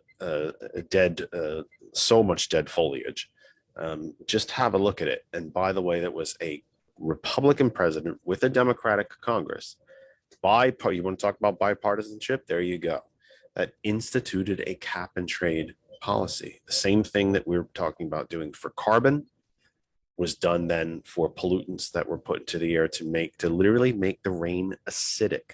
It ate stuff away when it hit it. It ate surfaces. It damaged roads. It damaged power lines. It damaged everything it touched. There were certain parts of the country where you could literally feel the burn when the rain hit you. And we solved that problem. And oh, by the way, we've talked an awful lot about the FDR era. It was the first set of environmental policies. Yeah, we're not doing that again. We're not doing that again. The first set of environmental policies that saved the farmland in in the plains during the New Deal had an environmental component to it. They saved all that farmland by paying farmers not to, because the farmers, of course, had destroyed most of the topsoil. It was blowing away. That's why you had the dust bowls and so on. It paid the farmers not to grow anything or to grow different things that would actually replenish the soil. We've done environmentalism in this country, and it's worked. It's actually worked. Well, let me ask you, you brought up bipartisanship. Do you think that is still a lofty goal? Do you think it's something we should be working towards? Do you think it's more of a buzzword now? Do you think it's a barrier to actually getting things done? Because I mean, Republicans will sometimes take credit for things they didn't even do. I mean, we had to get things done without bipartisanship. Do you think that's the way of the future, to just plow through?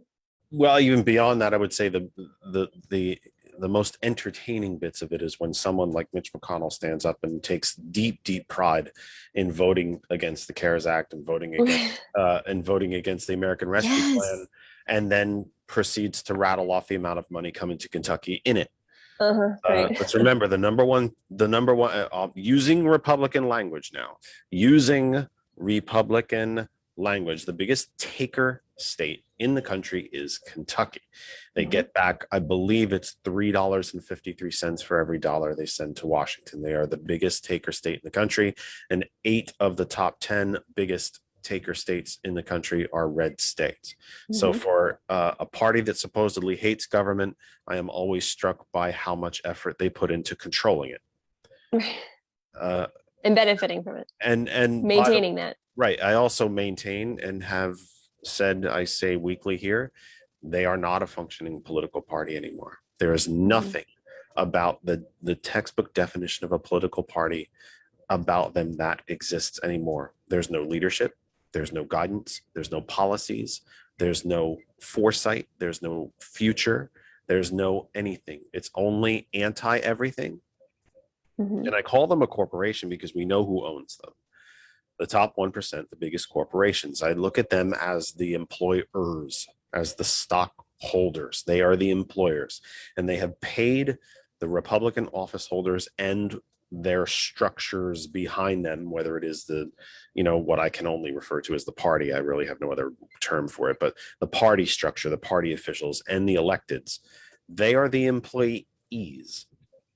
And their sole purpose any longer is to divert as much of the nation's wealth to their employers, their owners, as humanly possible. That is about, speaking to what Aaron put up before, that's about the textbook definition of a corporation. That's the textbook definition of capitalism. Unregulated capitalism. By the way, Western Europe are self-described capitalistic countries.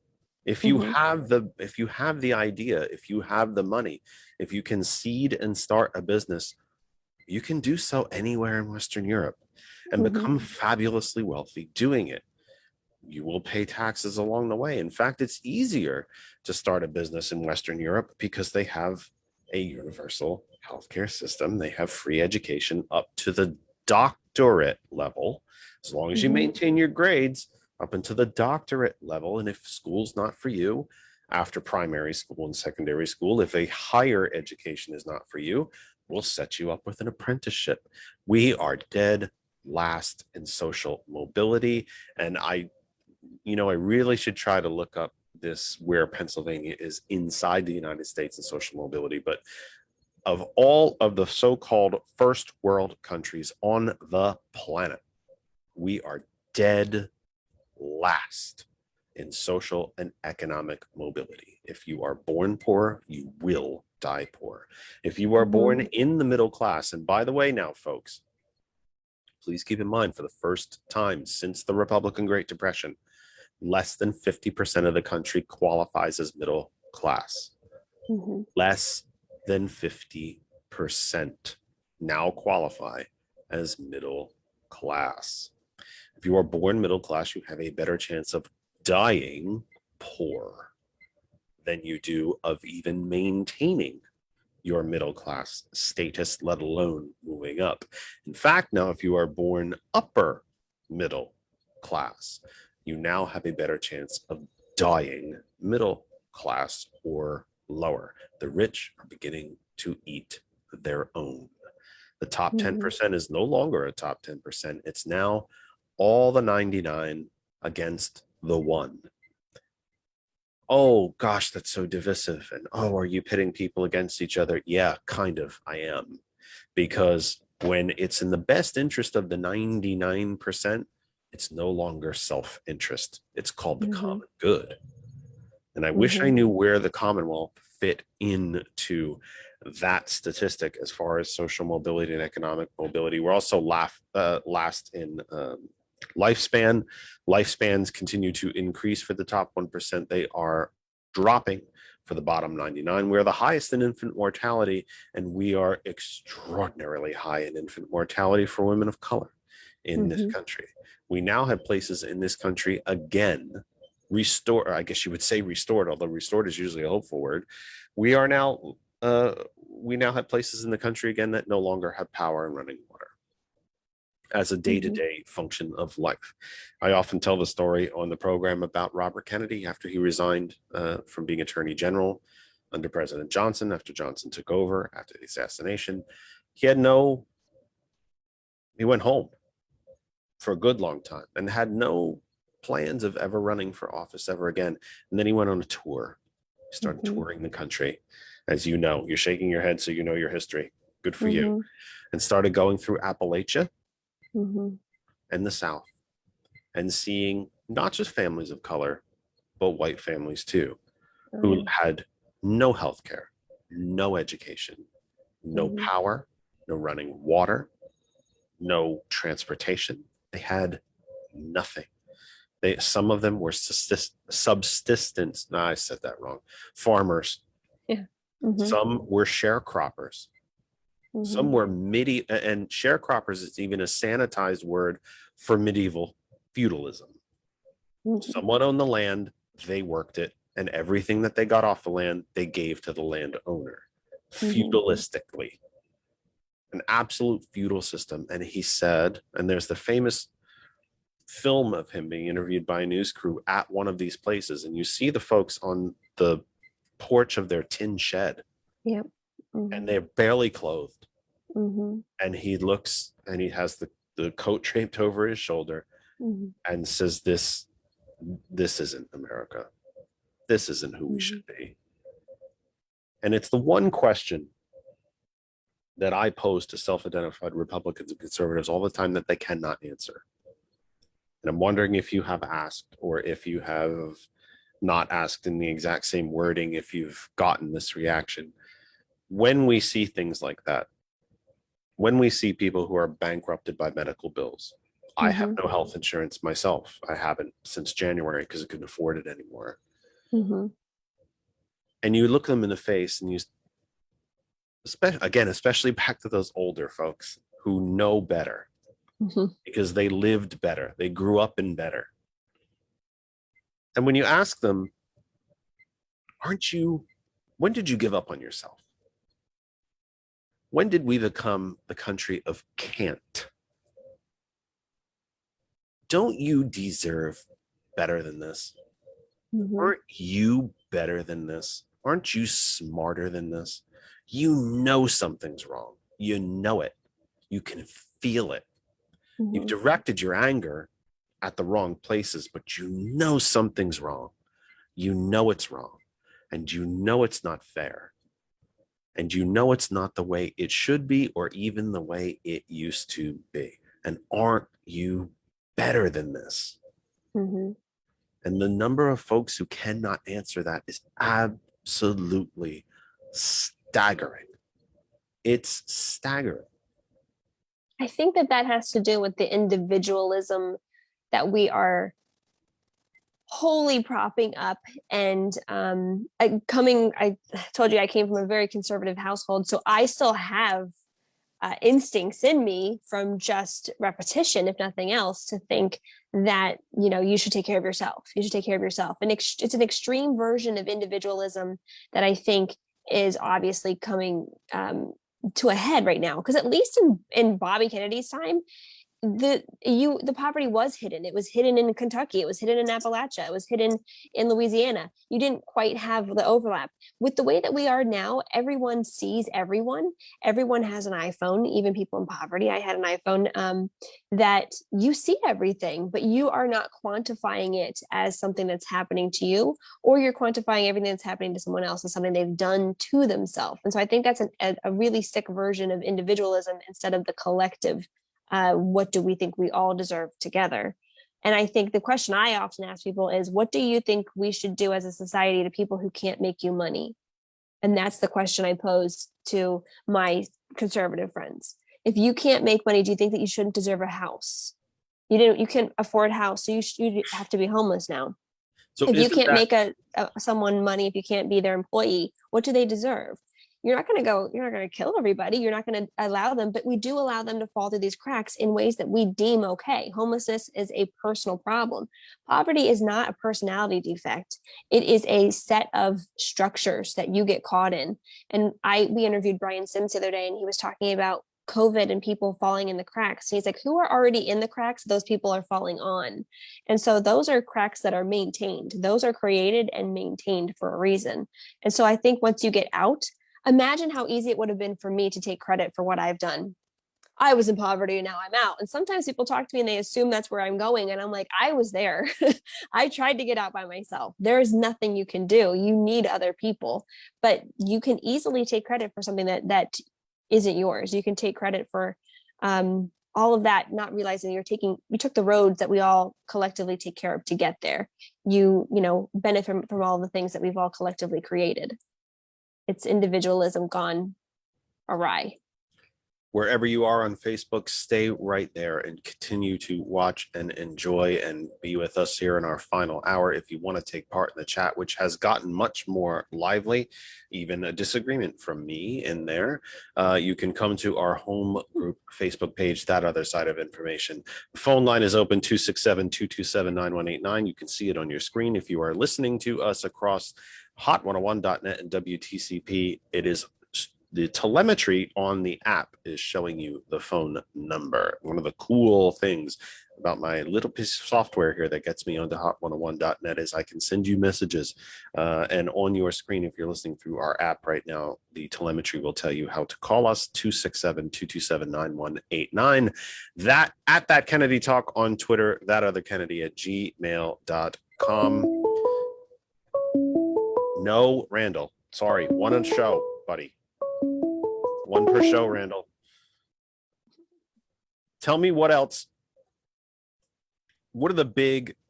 We've talked a lot about the environment. We've talked a lot about the economy. We've talked, just about the differences between Democrats and Republicans. Mm-hmm. But what are the other big issues that you are seeing on a recurrent basis throughout your travels, your door knocking, your visiting everywhere that you're visiting? I would assume that the different Democratic committees, the VFWs, the senior homes, the farmers markets, the fairs, and so on. What else is popping up? What is a reoccurring theme that you're seeing? I think that there are more questions than ever. Last year, people wanted to talk to me about things and what they cared about, and my job was to listen and try to figure out the commonalities behind the doors that I was knocking on. Now there's questions. There's a lot of confusion. There is Was the election stolen? What about mail-in ballots? Like there are logistical questions about how this process works that before I don't think people cared about. And so during the last election in 2020, it was during COVID, and I spent a lot of time teaching people how to use mail-in ballots because in Pennsylvania they were brand new because it had passed bipartisan the year before, totally unrelated to COVID, obviously, as a way to help voter engagement. And so I was trying to help educate people. And the time in between May of 2020 and November of 2020, those things took on a life of their own. And now the same people that helped pass the law to get us mail-in ballots in Pennsylvania are fighting to take them away. And so a lot of the questions I'm getting from people are simply just, they don't understand. They're getting conflicting information. They liked the mail-in ballots, but yet there was this fraud and they want to have an audit. Why don't we have an audit? Because they don't understand that we already have audits. We already have audits whenever we turn in our ballots. So honestly, it's just a lot of logistical questions about the process. I think people didn't worry too much about primaries in the past. And now they're paying attention to things like that. And so no one really cared about judge elections in the past until our election fell into the hands of the Pennsylvania Supreme Court. Did you even know there was a Pennsylvania Supreme Court? Like people are asking, who are those people? Where they come from? And so a lot of it is purely logistics, just describing to people what's the Supreme Court, why you need to vote in November this year, how did that come to play in the past, how is it going to protect us in the future? It's simple, like civics lessons more than anything, more than any one issue. That's what I'm getting asked. How, when you're in the middle of a conversation with folks that you hope will be constituents, and that just complete, as we say in the old Irish, that complete shite comes up, and it comes up way too much. Because again, you have a complete right-wing hate media machine. It's extremely powerful. Yeah. I'm proud of this program. I'm proud of the education that we've been able to bring. And I know I know we've changed some minds. I'm not here to indoctrinate or lead people astray. I want them to think. And if they change their minds on their own, then all the better. And I know that there are folks who are, again, self-identified Republicans, conservatives, etc., who have walked away from this program thinking, I don't agree with you, but I'm going to think about what you said. And that's a start. You've mentioned how much education you have to do as a candidate. So when you're standing in front of Mr. and Mrs. potential constituent, and you have to keep, there he is. I knew he was coming eventually. I heard someone, probably my neighbor, picking up their kid. I heard a car beep, and that's too much. How dare they? It's his street. He's the mayor. That's right. He's got like an old man voice. That's hilarious. When you're having these discussions, and someone drifts into that, conspiracy realm, I mean, how, just on a human level, maybe not even a candidate level, obviously you're the candidate, I get that part, but I mean, just as a human being who watches the news, and I say here every week, it's not hard to be informed. It just isn't. It really, really isn't. And if you don't trust domestic news sources, that's why God created the BBC and the Guardian and the CBC and yeah, I'm going to say it out loud, Al Jazeera. That's why they created them. But do you have to just, I mean, when that stuff comes up, do you take the internal deep sigh while you keep smiling, or do you physically, I mean, because I know I sometimes right in front of people, I'll just go, all right, let's start over. Let's do this again. And just go through the truth of the matter. I mean, how much of your education, and again, I tell all the candidates I've ever worked with, paid and unpaid, education is your job. It is part of your job, because you know more about these issues and this legislation and their effects than they do, and you have to inform them. So I know education's part of the job, but boy, just on a human level, at what point does it just, okay, let's go over this yet again, and then start over and work your way through the spiel, because it is, I could see it sometimes basic.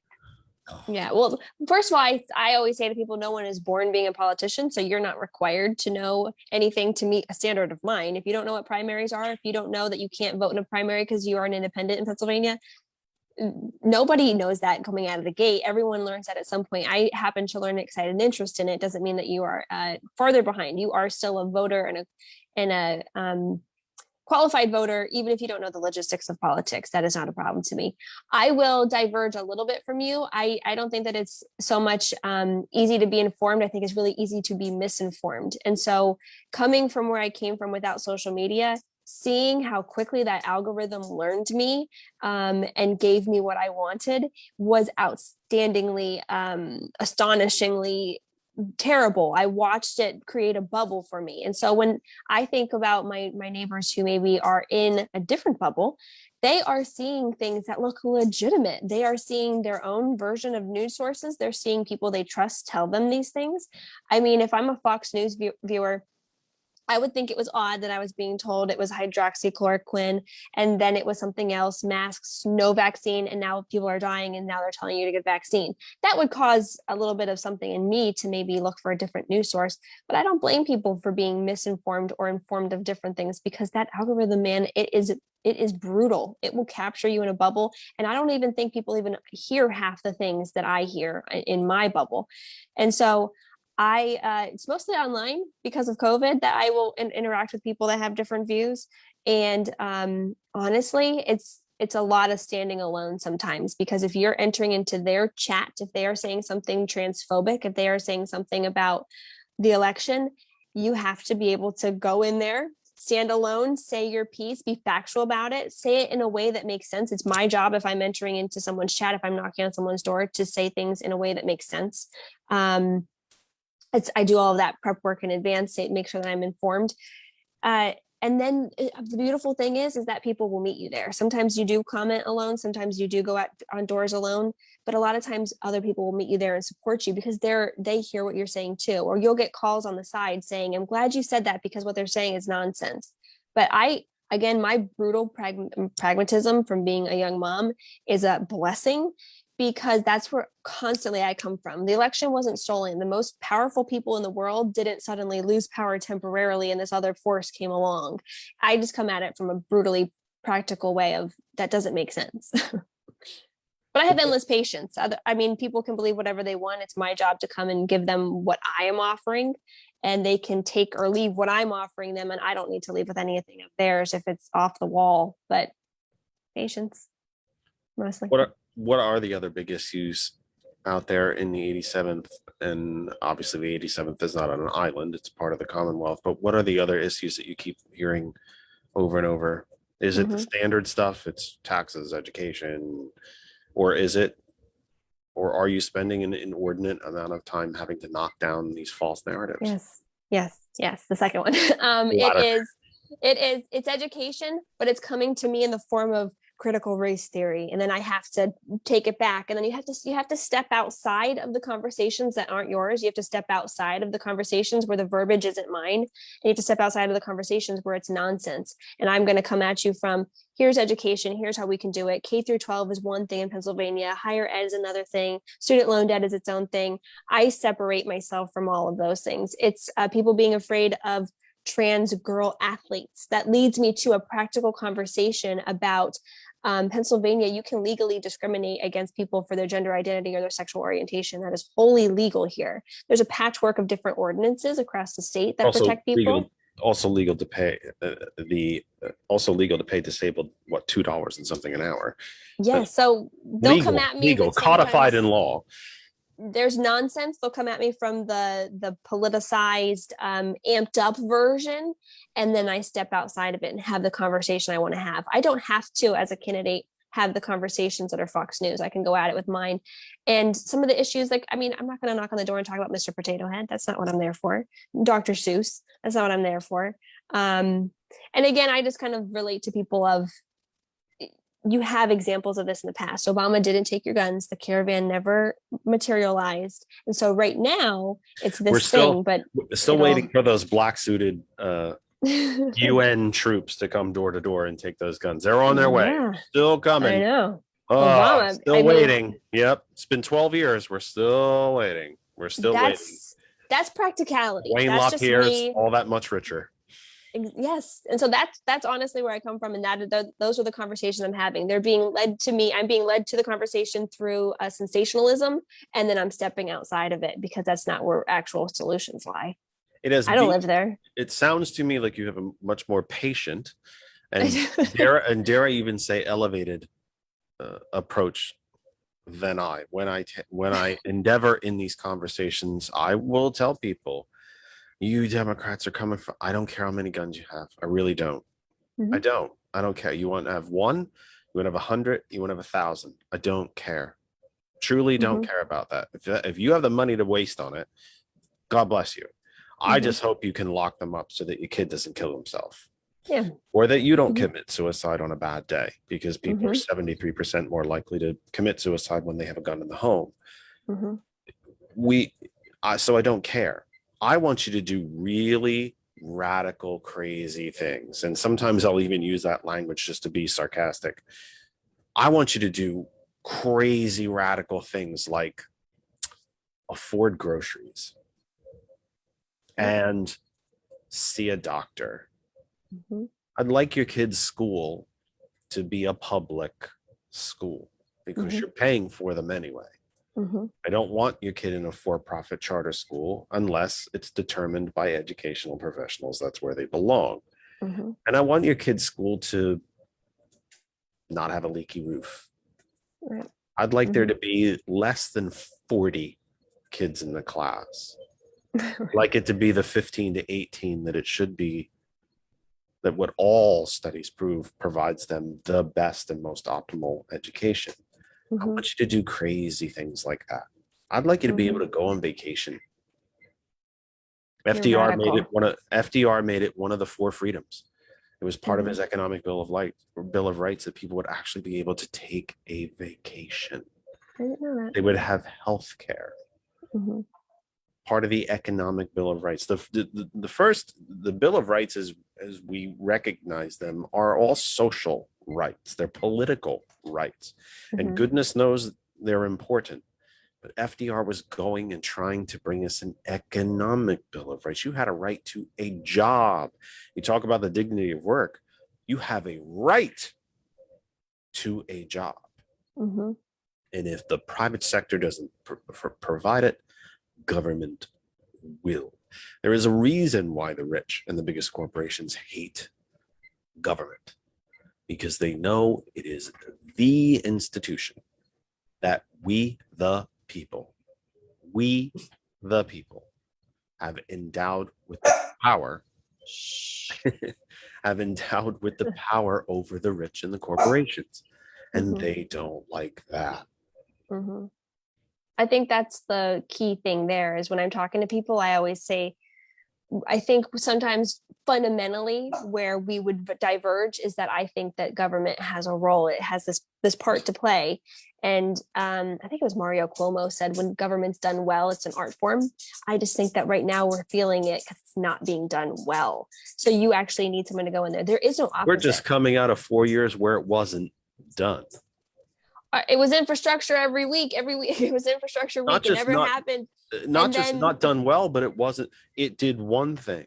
It cut taxes by $2.3 trillion on rich people. And then they walked away for 4 years. And then they're going to raise on us. And when's it going to happen? It's going to happen during Biden's term. And unless you're actually paying attention. This was the first year. This was the first year. No, 2021. 21.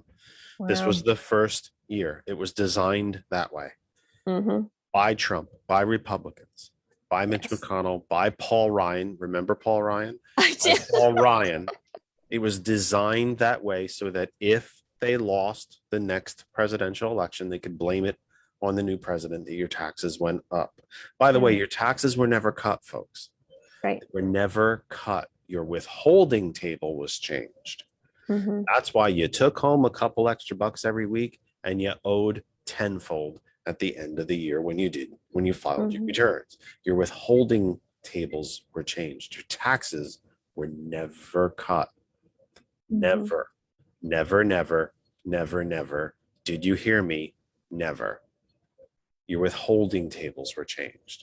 Now, as a result of you greedy 99 percenters wanting to do crazy, crazy things like eat, and because we gave $2.3 trillion in tax cuts to the top 1% and the largest corporations, cutting the corporate tax rate. Does anyone know what the current corporate tax rate is?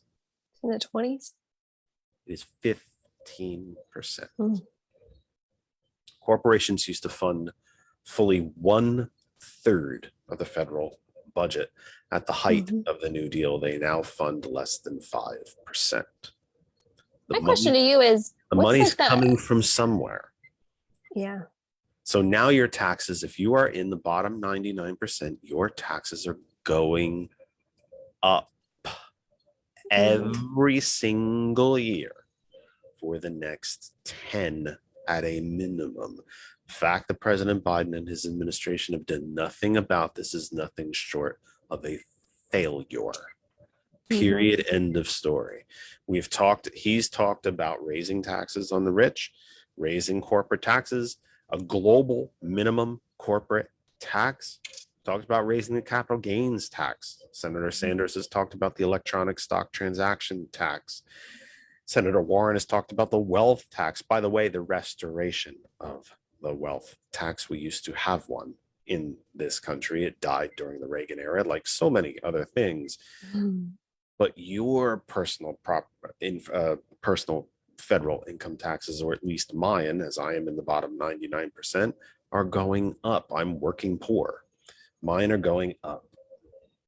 And I don't know your economic situation, and it's none of my business. But if you are not in the top 1%, yours went up too. And they're going up every single year for the next 10. The fact that the Biden administration has done nothing about this is a complete and utter failure and disaster. And why they have not made it a priority is absolutely beyond me. The fact that Republicans are polling as low as they are, you would think they would be on board with throwing a few bucks to the bottom 99%. But this only shows that they are the corporation I'm calling them, because they can't even throw the rest of us a few bucks, because it might cost the Bezos, the Buffetts, the Musks, the Zuckerbergs of the world a few $100 million out of the $150 billion that Jeff Bezos is worth. Actually, he's approaching 200. He's approaching 200 billion. And remember, it was only 2 years ago that he got divorced and lost fully 40% of his wealth. And it's now being restored to even more than what he had when he got divorced. He's it is close to $200 billion.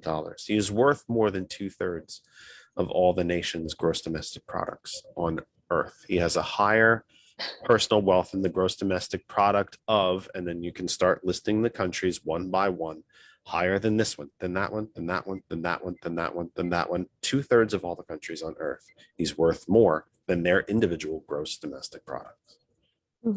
I tend to think that the growth rate is what causes some of us to not understand it. I think that history kind of had a rhythm to it throughout the 50s, 60s, 70s, 80s.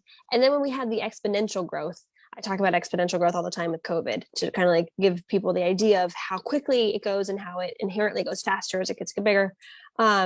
This growth that we had I just remember not even ever saying the word billion. And then all of a sudden it was like all around. And now it's commonplace. And now we're edging up onto trillion. I think that sometimes has made it so that we can't even fathom how much money they have and how much has gone. We can feel it, but we can't like put our finger on it. I heard someone say this on the radio, actually, when I was living in the eastern half of New Jersey. Do you know that this is a little obscure, especially for Pennsylvania, because they don't advertise this particular product here nearly as much as they do in the New York area. Do you know what chock-full nuts coffee? Yeah. You know the jingle for it? Better coffee. For the first, chock-full nuts is an old company. It's quite an old company. They go back to the early days of radio, and that jingle actually goes back to some of their initial advertising. And it's better coffee a millionaire's money can't buy. They changed it now. There you is go. now better coffee a billionaires Wow. money can't buy.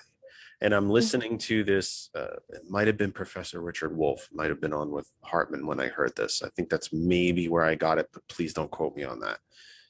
And he said, think about that. Mm-hmm. Think about the subtle societal change that has happened to us that now no longer is this coffee. And he goes, let's just be honest. It's an innocent marketing thing. It's not a, Yeah. So, but think about the subtle societal changes that we have grown accustomed to. That now this particular coffee is not. It's not even good enough for millionaires anymore. Right.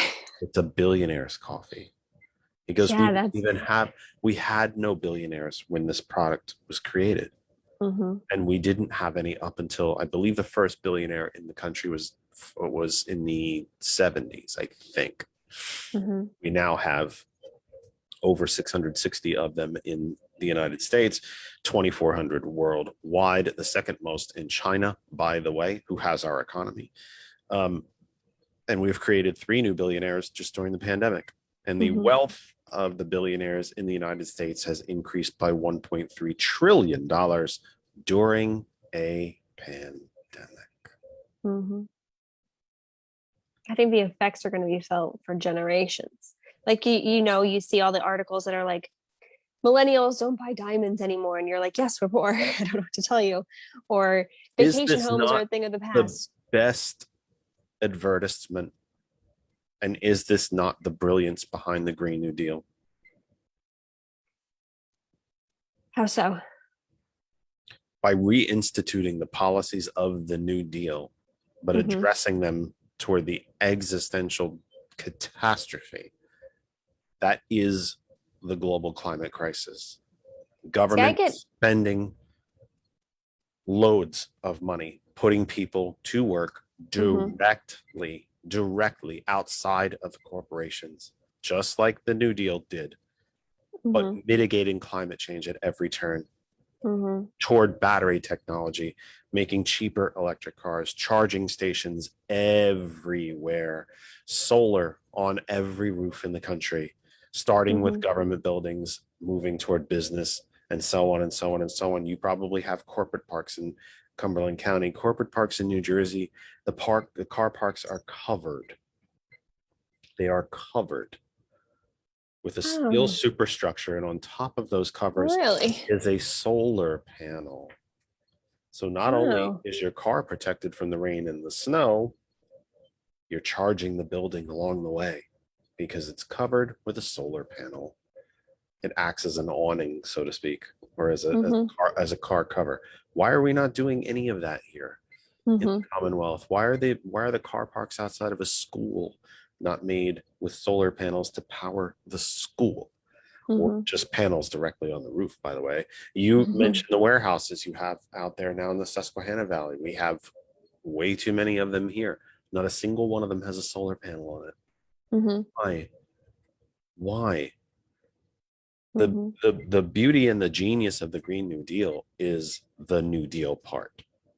It uses the global climate crisis, but it's the New Deal part. Why do we know that's so great? Because it worked before.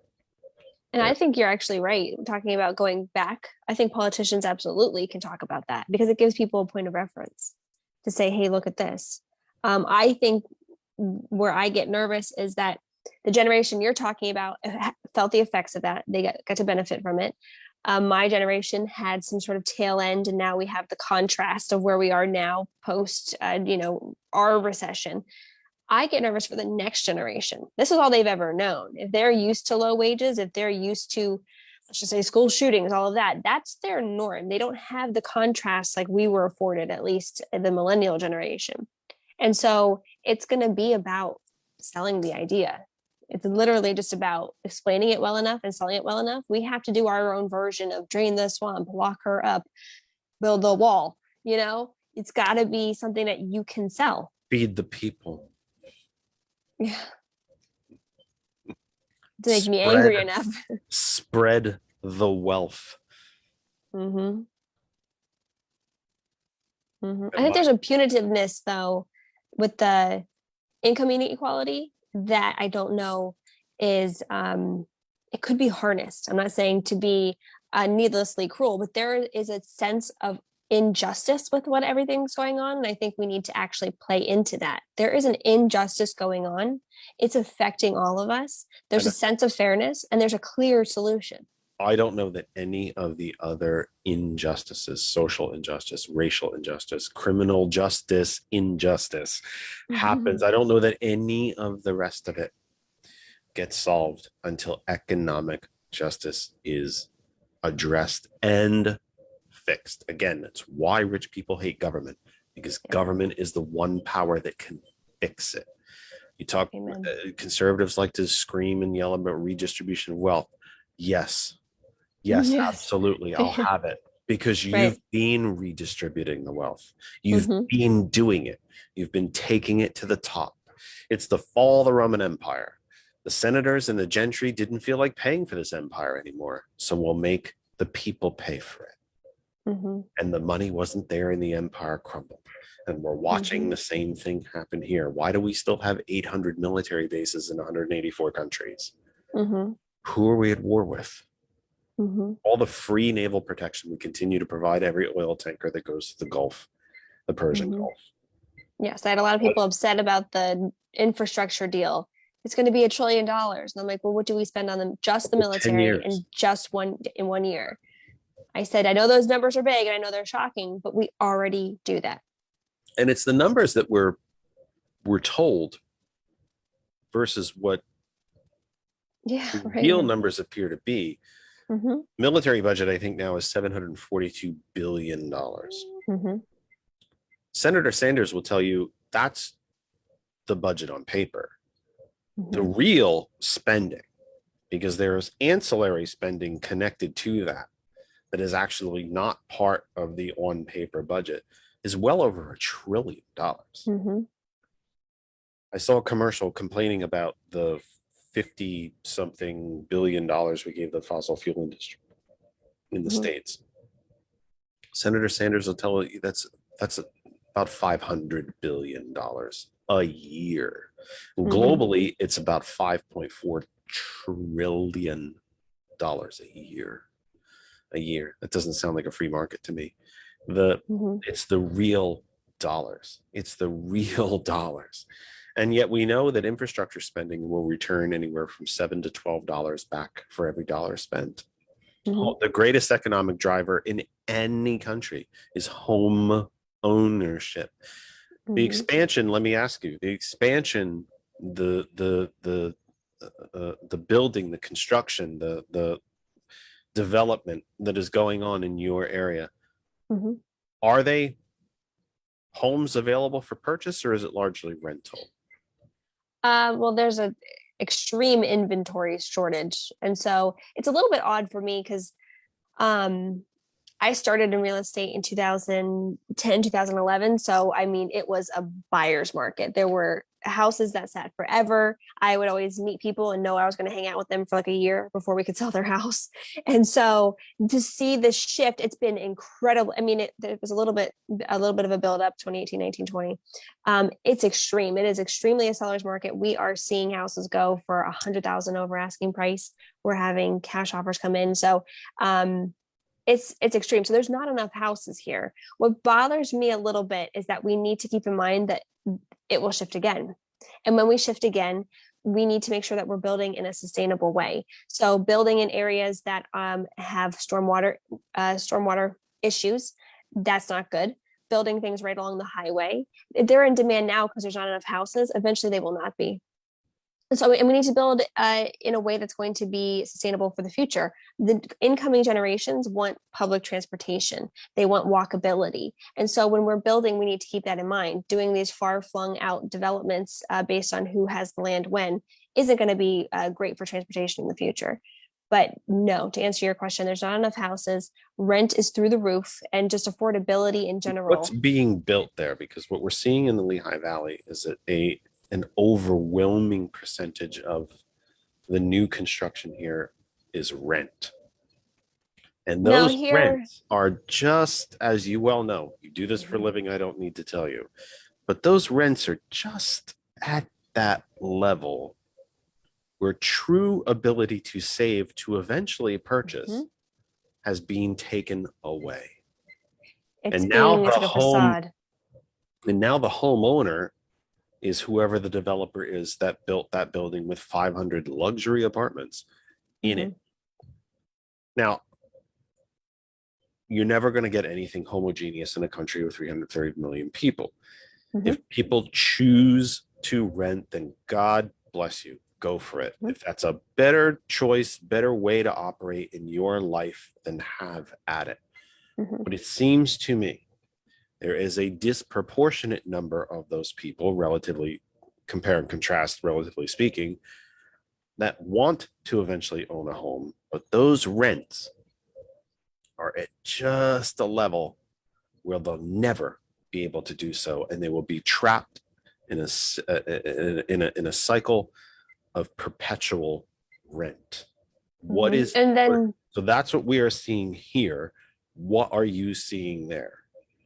we don't have that per se. That is going on a lot of different places. We basically have I would say like a jacked up condo type thing where people, this is an area where there's a lot of obviously growth, but there's also our main demographic is 40 to 60, so they don't want maintenance. So we have like higher end townhomes in the 2 to 400,000, so they can kind of meet that demand. They've got single family homes in the 3s, 4s, and 5s, and so honestly, that's meeting exactly the demand of our area, and so that makes sense for us.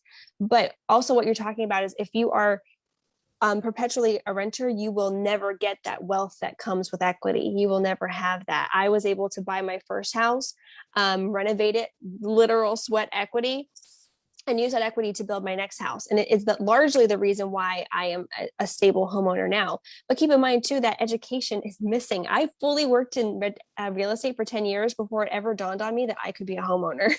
I was like, that could be me, because no one had ever taught me. And it was something I did 40 hours minimum a week I understood lending. I understood mortgages, escrows, the whole process. That is a part of education that's completely missing. You have to educate every single buyer from square one. And so there are some good things, like there's been a bill passed around and kicked around and actually passed the Senate right before COVID to give first-time home buyers tax-free saving in Pennsylvania. It's not going to hurt anybody, but it's not going to actually solve the problem that you're talking about affordability in general. People, they can save as much as they want and not pay taxes on it. It's only going to help a little bit. The affordability is just an issue. We're by design damning this economy to capitalist economies depend on constant growth and expansion.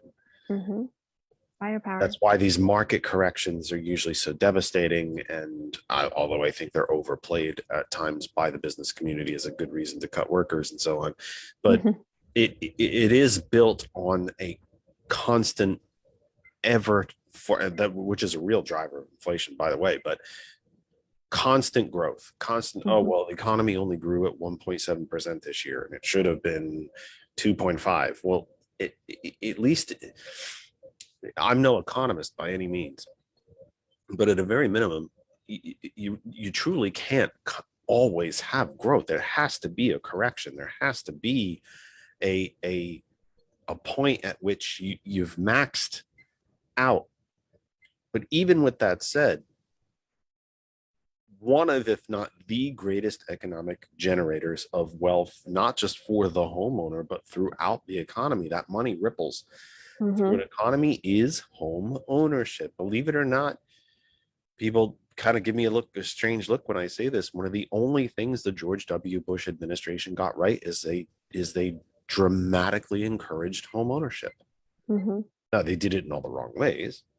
And it led to the depression of the second Republican Great Depression of 2007 and 2008, when the housing market finally collapsed. But the driver behind it, and he talked about this in public speeches toward the country about it, is home ownership. The best economic driver is home ownership. When you buy a house, think of all the things that you do. You buy furniture, you buy appliances, you might hire a painter, a carpenter, a mason, an electrician, You buy a lawnmower if you never had one before, because now you have grass to cut. Or if you're so fortunate, you might hire somebody to do it. All the way down to some of the simple things that we might not think that would affect an economy, like hiring someone like your son to shovel snow at the neighbor's front walk, because it puts a few jingles in his pocket too. And we've trapped so many people into this cycle of rent. We've largely removed an entire sector of wealth development and wealth growth and wealth perpetuation. Most people's largest piece of wealth value is their home. It's what they plan to retire with. But we've removed an entire sector of the population from that by saying, "Oh, go rent in that fancy brand new building." And listen, those places are damn nice. They're real nice. But when I think of my, just under 1,300 square foot home and my $950 mortgage, taxes, insurance, my $950 payment, or the brand new building on the south side of Bethlehem for 650 square feet, studio for 1,350 a month, when I'm literally 5 minutes from it. And they're flocking into that building so much so that they're building more of them. Well, go back to what you said at the very How do beginning. you ever purchase a home that way? At the very beginning, you said if we didn't say wealth was being hoarded and we instead changed the verbiage to be food, that applies here too. Everyone was livid during the pandemic when people were hoarding hand sanitizer and selling it at a premium. They were livid about, toilet paper being hoarded and then sold for exorbitant amount of money. But that's happening here too. The commodity is houses. The commodity is housing. They're being purchased up, taken off of the market, and then being resold to you at a higher price. It's the same thing. And the new ones are being built by only a very small handful of people. And it's more profitable to build a building with 500 units in it and rent them all to you than sell them. And especially what you said before, when they're probably getting the tax break to build the building in the first place. It's a subsidy, yeah. Which honestly, but the only good thing about that is when you're building those in a dense area, it's a little bit more environmentally friendly in terms of construction and then maintenance and then sustainability. But the actual ownership of each unit, it's a commodity. We are 8 minutes before the top of the hour, and before I make every effort to make that the end of the program, which I'm very, very poor at. We've covered a lot of different things. And what I traditionally do toward the end of any program with any of our guests is I like to just completely hand over the floor to you. And first off, how does everyone get a hold of you? How do they contact you? How do they follow you? How do they find you? All that fun stuff. But also, if there's any topic that we did not get to touch on, or that you were mid-thought and I interrupted you because I do it all the time, that you didn't get to complete, or anything like that you want to throw out there, I mean, a completely open floor. I turn the floor over to you. Okay. Well, I want to just make sure. So you can find us at Heather4PA. You can find us Heather4PA, Instagram, Twitter, Facebook, eventually a TikTok. Damn it. Heather4 FOR or for FOR. Yep. FOR, Heather FORPA. And then the website is Vote Heather4PA. And if you go there, you can see, it's so beautiful. Sarah did such a good job. It's got videos on there. It's kind of like referrals. You can meet some of the people on our team. You can see the issues that we care about. A website kind of limits you as to how much you can actually put on there. So you can learn about things we care about, but if you have questions, just ask. I mean, I'm available. I'm here. I have an email address, heather4pa@gmail.com. So if you go there and you have questions, just reach out. We've got events on there. We've got an event coming up here in Hampton Township on Friday. And so that is open to anyone. That is a Creekview family night. So I will be there meeting and greeting people. But honestly, I just wanted to make sure that people understand that when you are complaining about politics, when you share stuff on Facebook, when you're sharing memes, when you're feeling frustrated, Are you doing your part? Do you know who your school board council members are? Do you know who the candidates for your township council are? Do you know who's running in 2021? I fully think that we all need to make sure that we take, obviously, in my elections in 2022, focus on 2021 first. We need to make sure that we get through this. I hate the feeling of waking up after election day thinking that I left something on the field, that we didn't do something that we could have. So a lot of what I do is that we come here and we talk about our own campaign, and we'd love your support. But make sure you are getting engaged in 2021 candidates too. We have candidates for Supreme Court in Pennsylvania, Superior Court, Commonwealth Court. We have our local races here in Camp Hill. We've got a slate of women candidates everywhere, which is very exciting. So that's what I always just like to kind of leave people with, is make sure that if you are participating in politics in a way that is frustrating, if you're feeling, not unheard, make sure you're doing your part to stay a little bit involved. You are not required to know everything about politics. Reach out to your one friend who knows about politics. That is him. That is me. We are your friend, and we can kind of point you in the right direction. And then I would be remiss if I did not leave here asking for help. I cannot do this myself. It's a small campaign. We have a lot of volunteers, but honestly, when you donate $5, we know it. It hits the account. We get alerts and we all freak out. So it is very, very real. I don't have any lit near me, but whenever we have to buy stamps, whenever we have to create literature, whenever we have to pay for our website, that all costs money. So it doesn't have to be big. Of course, we love those too, but $5 to a candidate is massive, especially at this level. An hour of volunteer time, massive. So and I would say to people that there is no one who is more fiscally responsible than a political candidate. Yes, I dream about our bank account. I mean, no one knows how to stretch a buck more than a political campaign and the political candidate. And, sadly, it is pretty much always our side that's way behind in that area.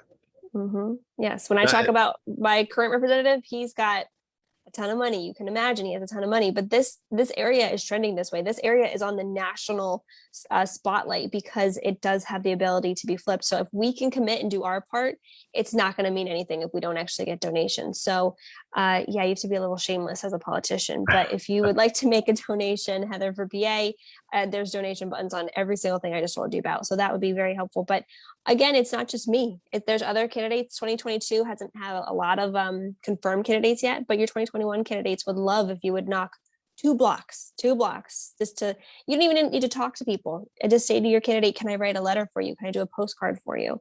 All of that means a lot. So that's my spiel. This is not universal across the country. I wish PA actually did not have odd year elections. I think most of these offices could be, re-engineered to be up for election on the even years. But we're not alone here, folks. There are county, municipal, as Heather mentioned, judicial elections here in the Commonwealth of Pennsylvania here in 2021. The entire state legislature, if I'm not mistaken, I lived there long enough, you think I'd know. The entire state legislature and the governor are up for election in New Jersey in 2021. The entire Virginia House of Delegates, I think they call them, is up for election, as is the governor in Virginia. There are odd year elections all across the country, and none of them are unimportant. If your school board elections were so unimportant, then Republicans and Koch money would not be flooding into them. In particular, pay attention. We will regret it if we take our eyes off it. Single election is important. If you care at all about school funding and fair funding and whether your kids are going to have a book compared to a tablet or not, these elections matter. That's the absolute truth.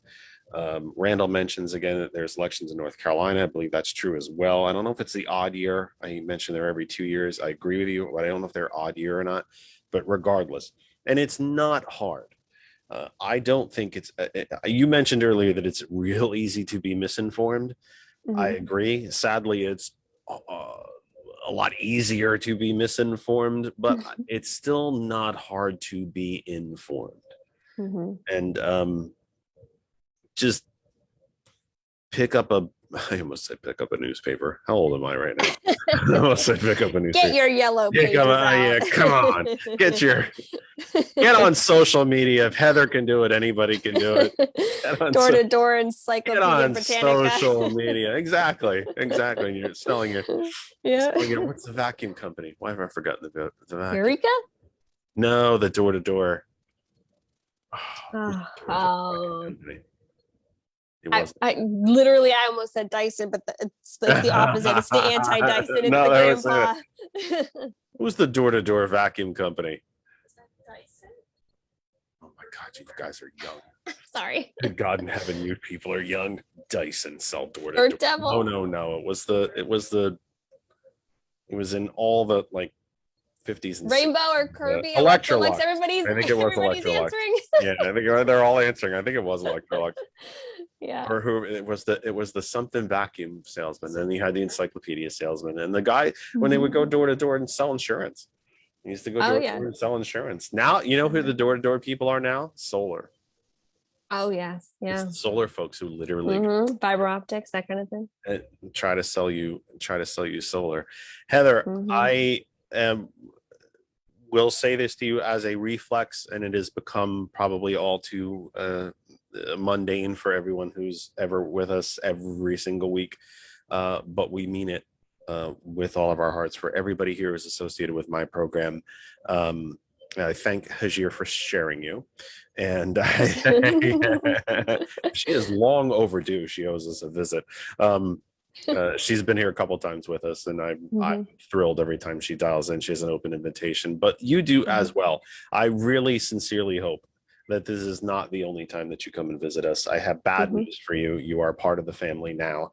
This means I will call on you again, and I do hope that this will not be the only time that you come and see us. You're part of the Kennedy Effect family. The door is always open to you. You have an open invitation here. I hope you will be a listener and or viewer, and that you will continue to stay with us, and that you will come and see us again. I'm exceptionally grateful for 3 hours out of your Sunday evening, especially when you have a teenage son there and a cranky old dog next to you. Well, you know what? As a listener and a viewer, I've always wondered, can you just describe to me what's behind you? The red hanging. I've just lost it. I've lost all respect for Heather. You don't know what that is. You don't know what that one is. Well, you know what that is. Yes. This is President Kennedy's campaign poster. Yes, and I don't have a campaign song. I realize that every time you have an intro. So you don't know what that one is. No. That is the club crest. Where's your son, by the way? Does your son play sports? Is he a sporty? No, he's artsy. He's an artsy. Does he follow or watch sports at all? Mostly younger people do. He's my child, so no. This is the club crest for my football club. And when I say football, I mean football, because you kick it and play it with your feet. Unlike American football, where you throw it and fall down because you've got 12 inches of padding on and you still fall down like you're hurt. As opposed to a 60-minute American football where there's like 7.5 minutes of actual moving. This is Manchester United, the biggest, largest, and most well-supported football club on the planet from Manchester. I'll just be cool and call it football too, but I had no point of reference. And this year I got to see a couple football matches.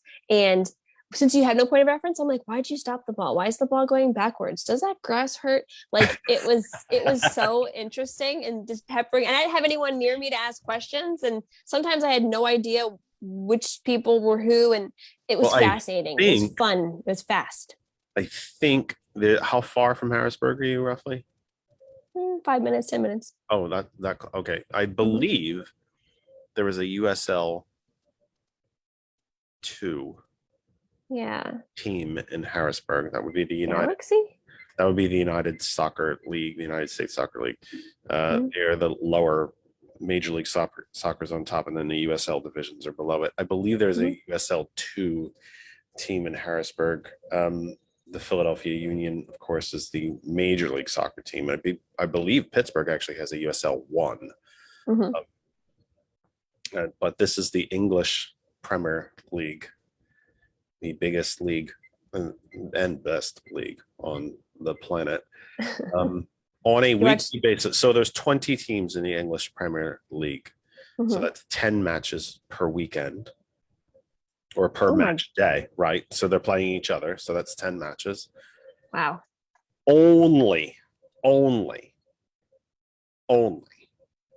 just under 4 billion people watch the Premier League weekly. That's all. Okay. So like Super Bowl times 1,000.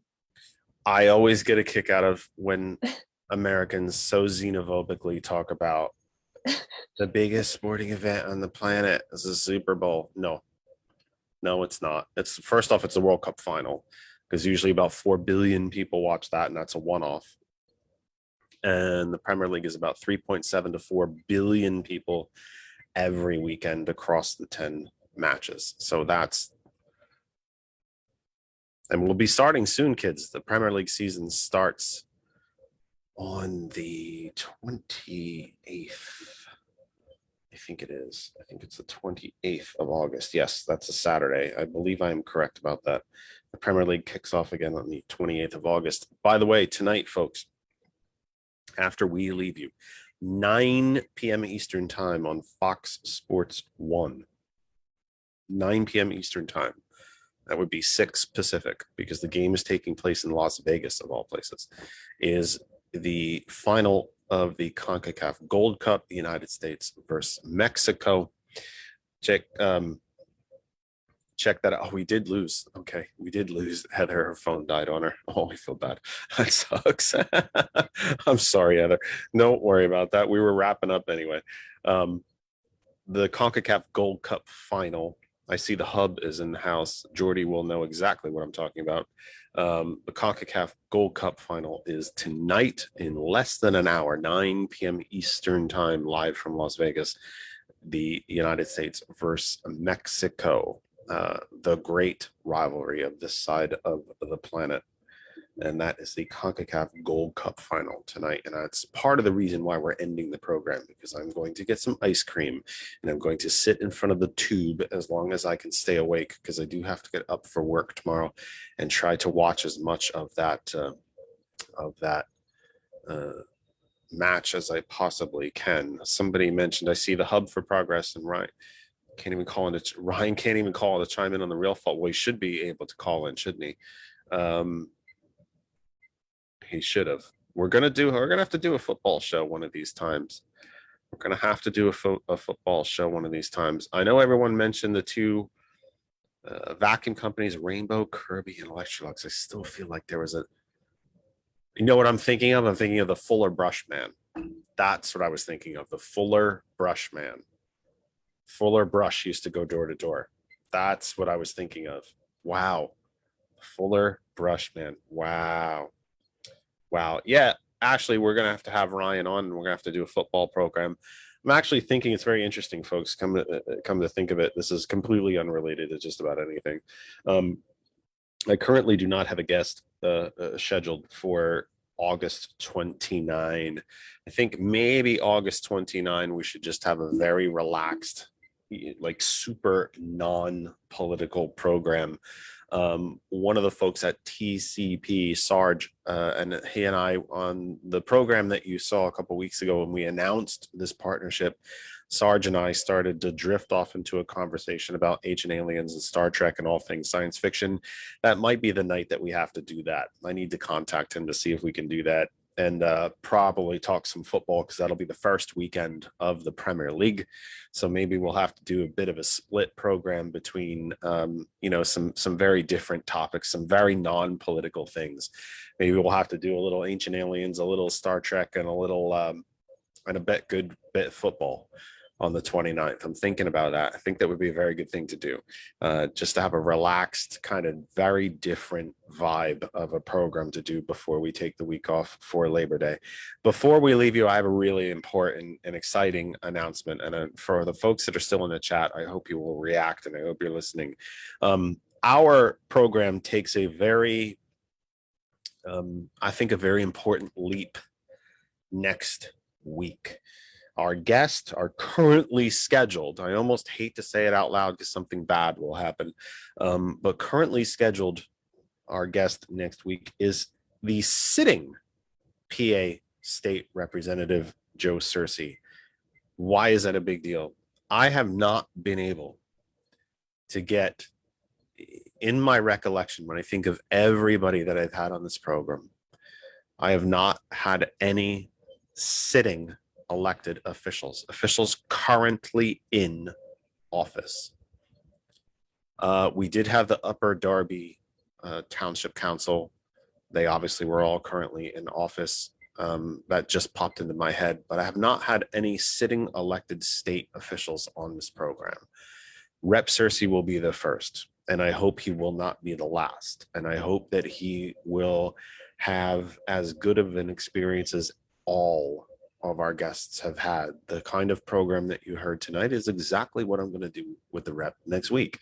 We're going to talk about serious things in a relaxed way with a smile on our face, and you are going to be kind enough to listen and join in.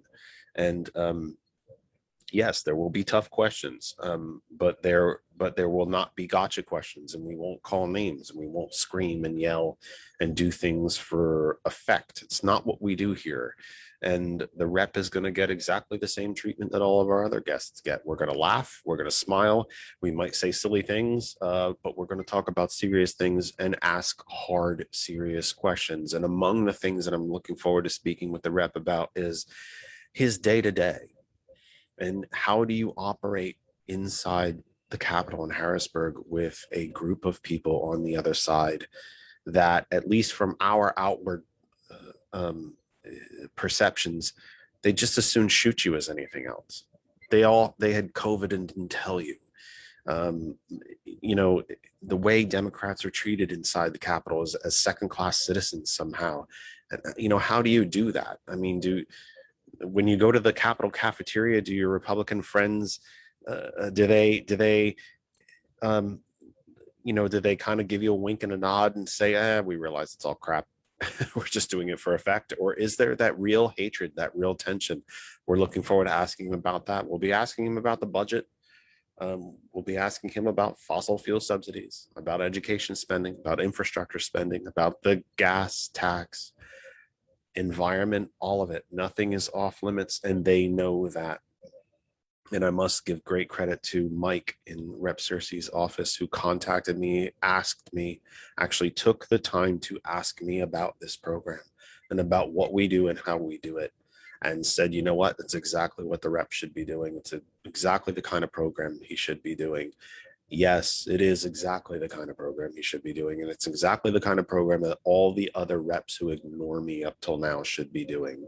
And that goes for state level and federal, by the way. So we're really looking forward to Rep Searcy coming on next week. It really is a bit of a milestone in the program.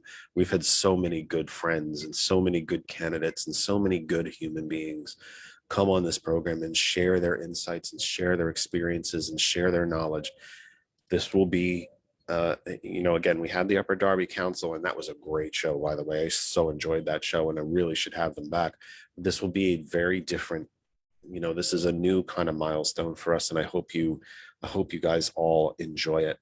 And I'm really looking forward to it. So that is next week. So that is the 1 + 7 is 8. That is the 8th. Am I right? Yes, I'm right. Oh, I got that one right. So that is the 8th, 1 + 7. That's how we always do it somehow. Whatever today is, add 7. That's usually how I figure out what the date's going to be. Sometimes I take my socks off so I can count my toes, but sometimes I use my fingers. So it'll be the 8th. That will be next week. We will be back with you live right here with Rep Joe Cersei next week. I want to very much thank, even though Heather's phone died, I hope maybe she's still there listening somehow, or seeing comments on a different device or whatever. I want to very, very much thank Heather MacDonald for being here. She has one of the great Facebook groups you're ever going to see, the Mac Pack. It's brilliant. I love it. It's so fun. It's just so fun. The Mac Pack. It's just great. It's so fun. You should look for it. I think it might be a private group, but even, you know, if there's a public one, I encourage you to follow her. It's folks like Heather that are going to change things in this Commonwealth and make us more of a Commonwealth. Again, you know, William Penn didn't choose the word by mistake. He chose it purposefully.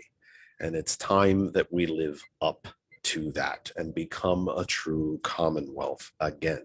We have been in our past, and now we need to be again.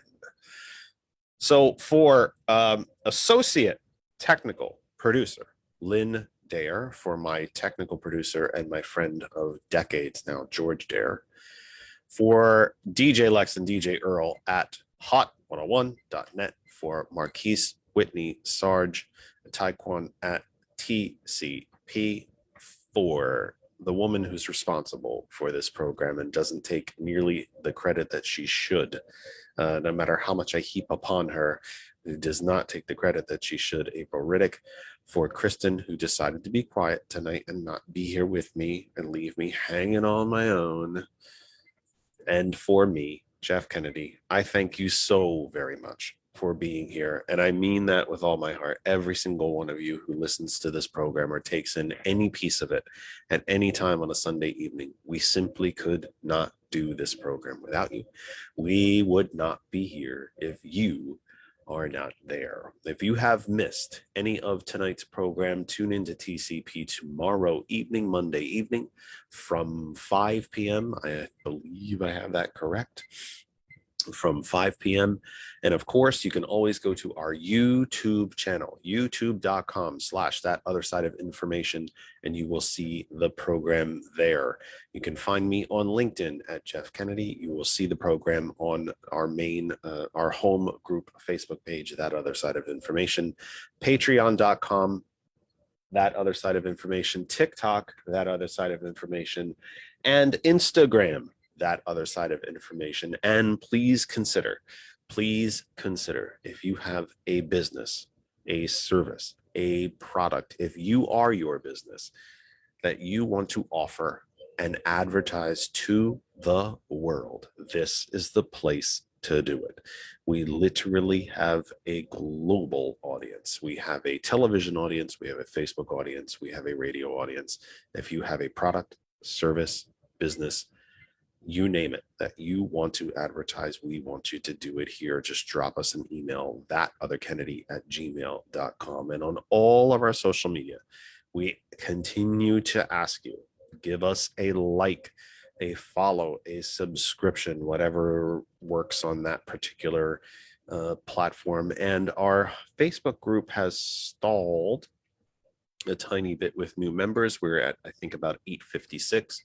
We really, really, really want to get to 1,000. If you know anyone that you think would benefit from the news that we provide at That Other Side of Information on Facebook, invite them to be members. We encourage you and we will welcome you. Heather says, yes, she is still listening from her computer, and that it was her phone that was giving her some problems. So, hey, we understand it happens. I probably drained the battery on her. I'm not sure she was ready for the whole 3 hours. We probably drained the poor thing on her, but hey, that's what happens. So for everyone that I mentioned, and in the comment section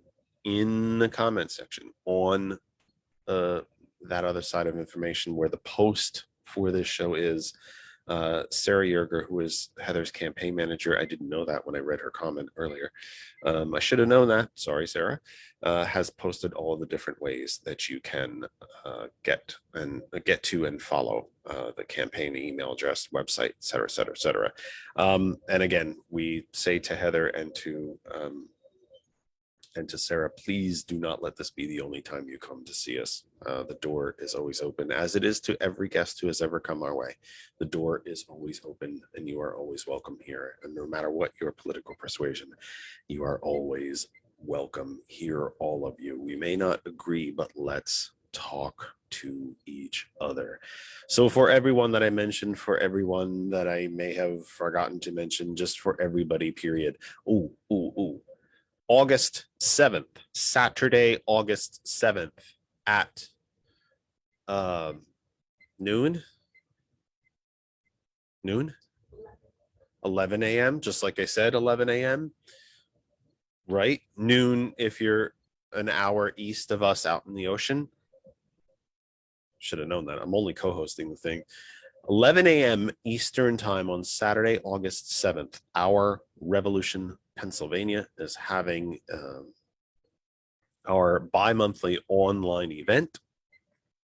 This event's topic is something very non-controversial. We're going to be talking critical race theory, why it has been twisted into this campaign issue. What is actually critical race theory? Where is it taught? Hint, hint, hint, nowhere. Why is it being used as this shiny object? And how do we talk truth to the false issue, the false controversy that has become critical race theory? That will be Saturday, this coming Saturday, August 7th. You can watch live on the Facebook page for Our Revolution, Pennsylvania. Our Revolution, Pennsylvania. And I believe the national Our Revolution page. Kristen just sent me a picture. Joining us on this program, look at me reading from my phone because I'm forgetting, will be Tamara Anderson. She is a racial justice organizing. Brian Sims, a current sitting state rep, and I will be bothering him to come on my program because I've invited him several times and he's not come. And Laura Putnam from the University of Pittsburgh. We will be discussing the what I would say kind of really is a fake issue of critical race theory, and or at least the controversy around it is fake. Let's be honest. Critical race theory is a real thing, but the controversy around it is fake. And we will be discussing all things critical race theory. That is Saturday, 11 a.m. I will be co-hosting with, actually, I'm going to sit back probably in the background and not say a whole hell of a lot. And Kristen will do all the talking as she is wont to do because she's so loud and talks all the time. She'll probably be doing most of the hosting and questioning, and I'll sit back and tell these people that I want them to come on my program, and then they'll ignore me like they always do. So anyway, that's coming up on Saturday, August 7th. Saturday, August 7th. 11 a.m. Eastern time. Go to the Facebook page for Our Revolution Pennsylvania, Our Revolution National, and that other side of information, and watch the event co-hosted by Kristen and myself. And then Sunday evening from 5 p.m., we return to you live with Rep. Joe Searcy.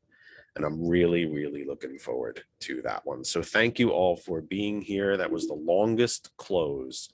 That was like an Italian goodbye. We had to hug everybody and tell more stories. And it took us 2 hours to get out. It only took me 20 minutes to get out. If you're Italian, you know what I mean. There's an Italian goodbye. It takes a while. So I took a while. So, but until next week, for everyone that I mentioned, thank you all for being here. And I beg you to please, if you have not gotten vaccinated yet, please do so. Please get vaccinated for yourself, for your family, for your neighbors, for your community.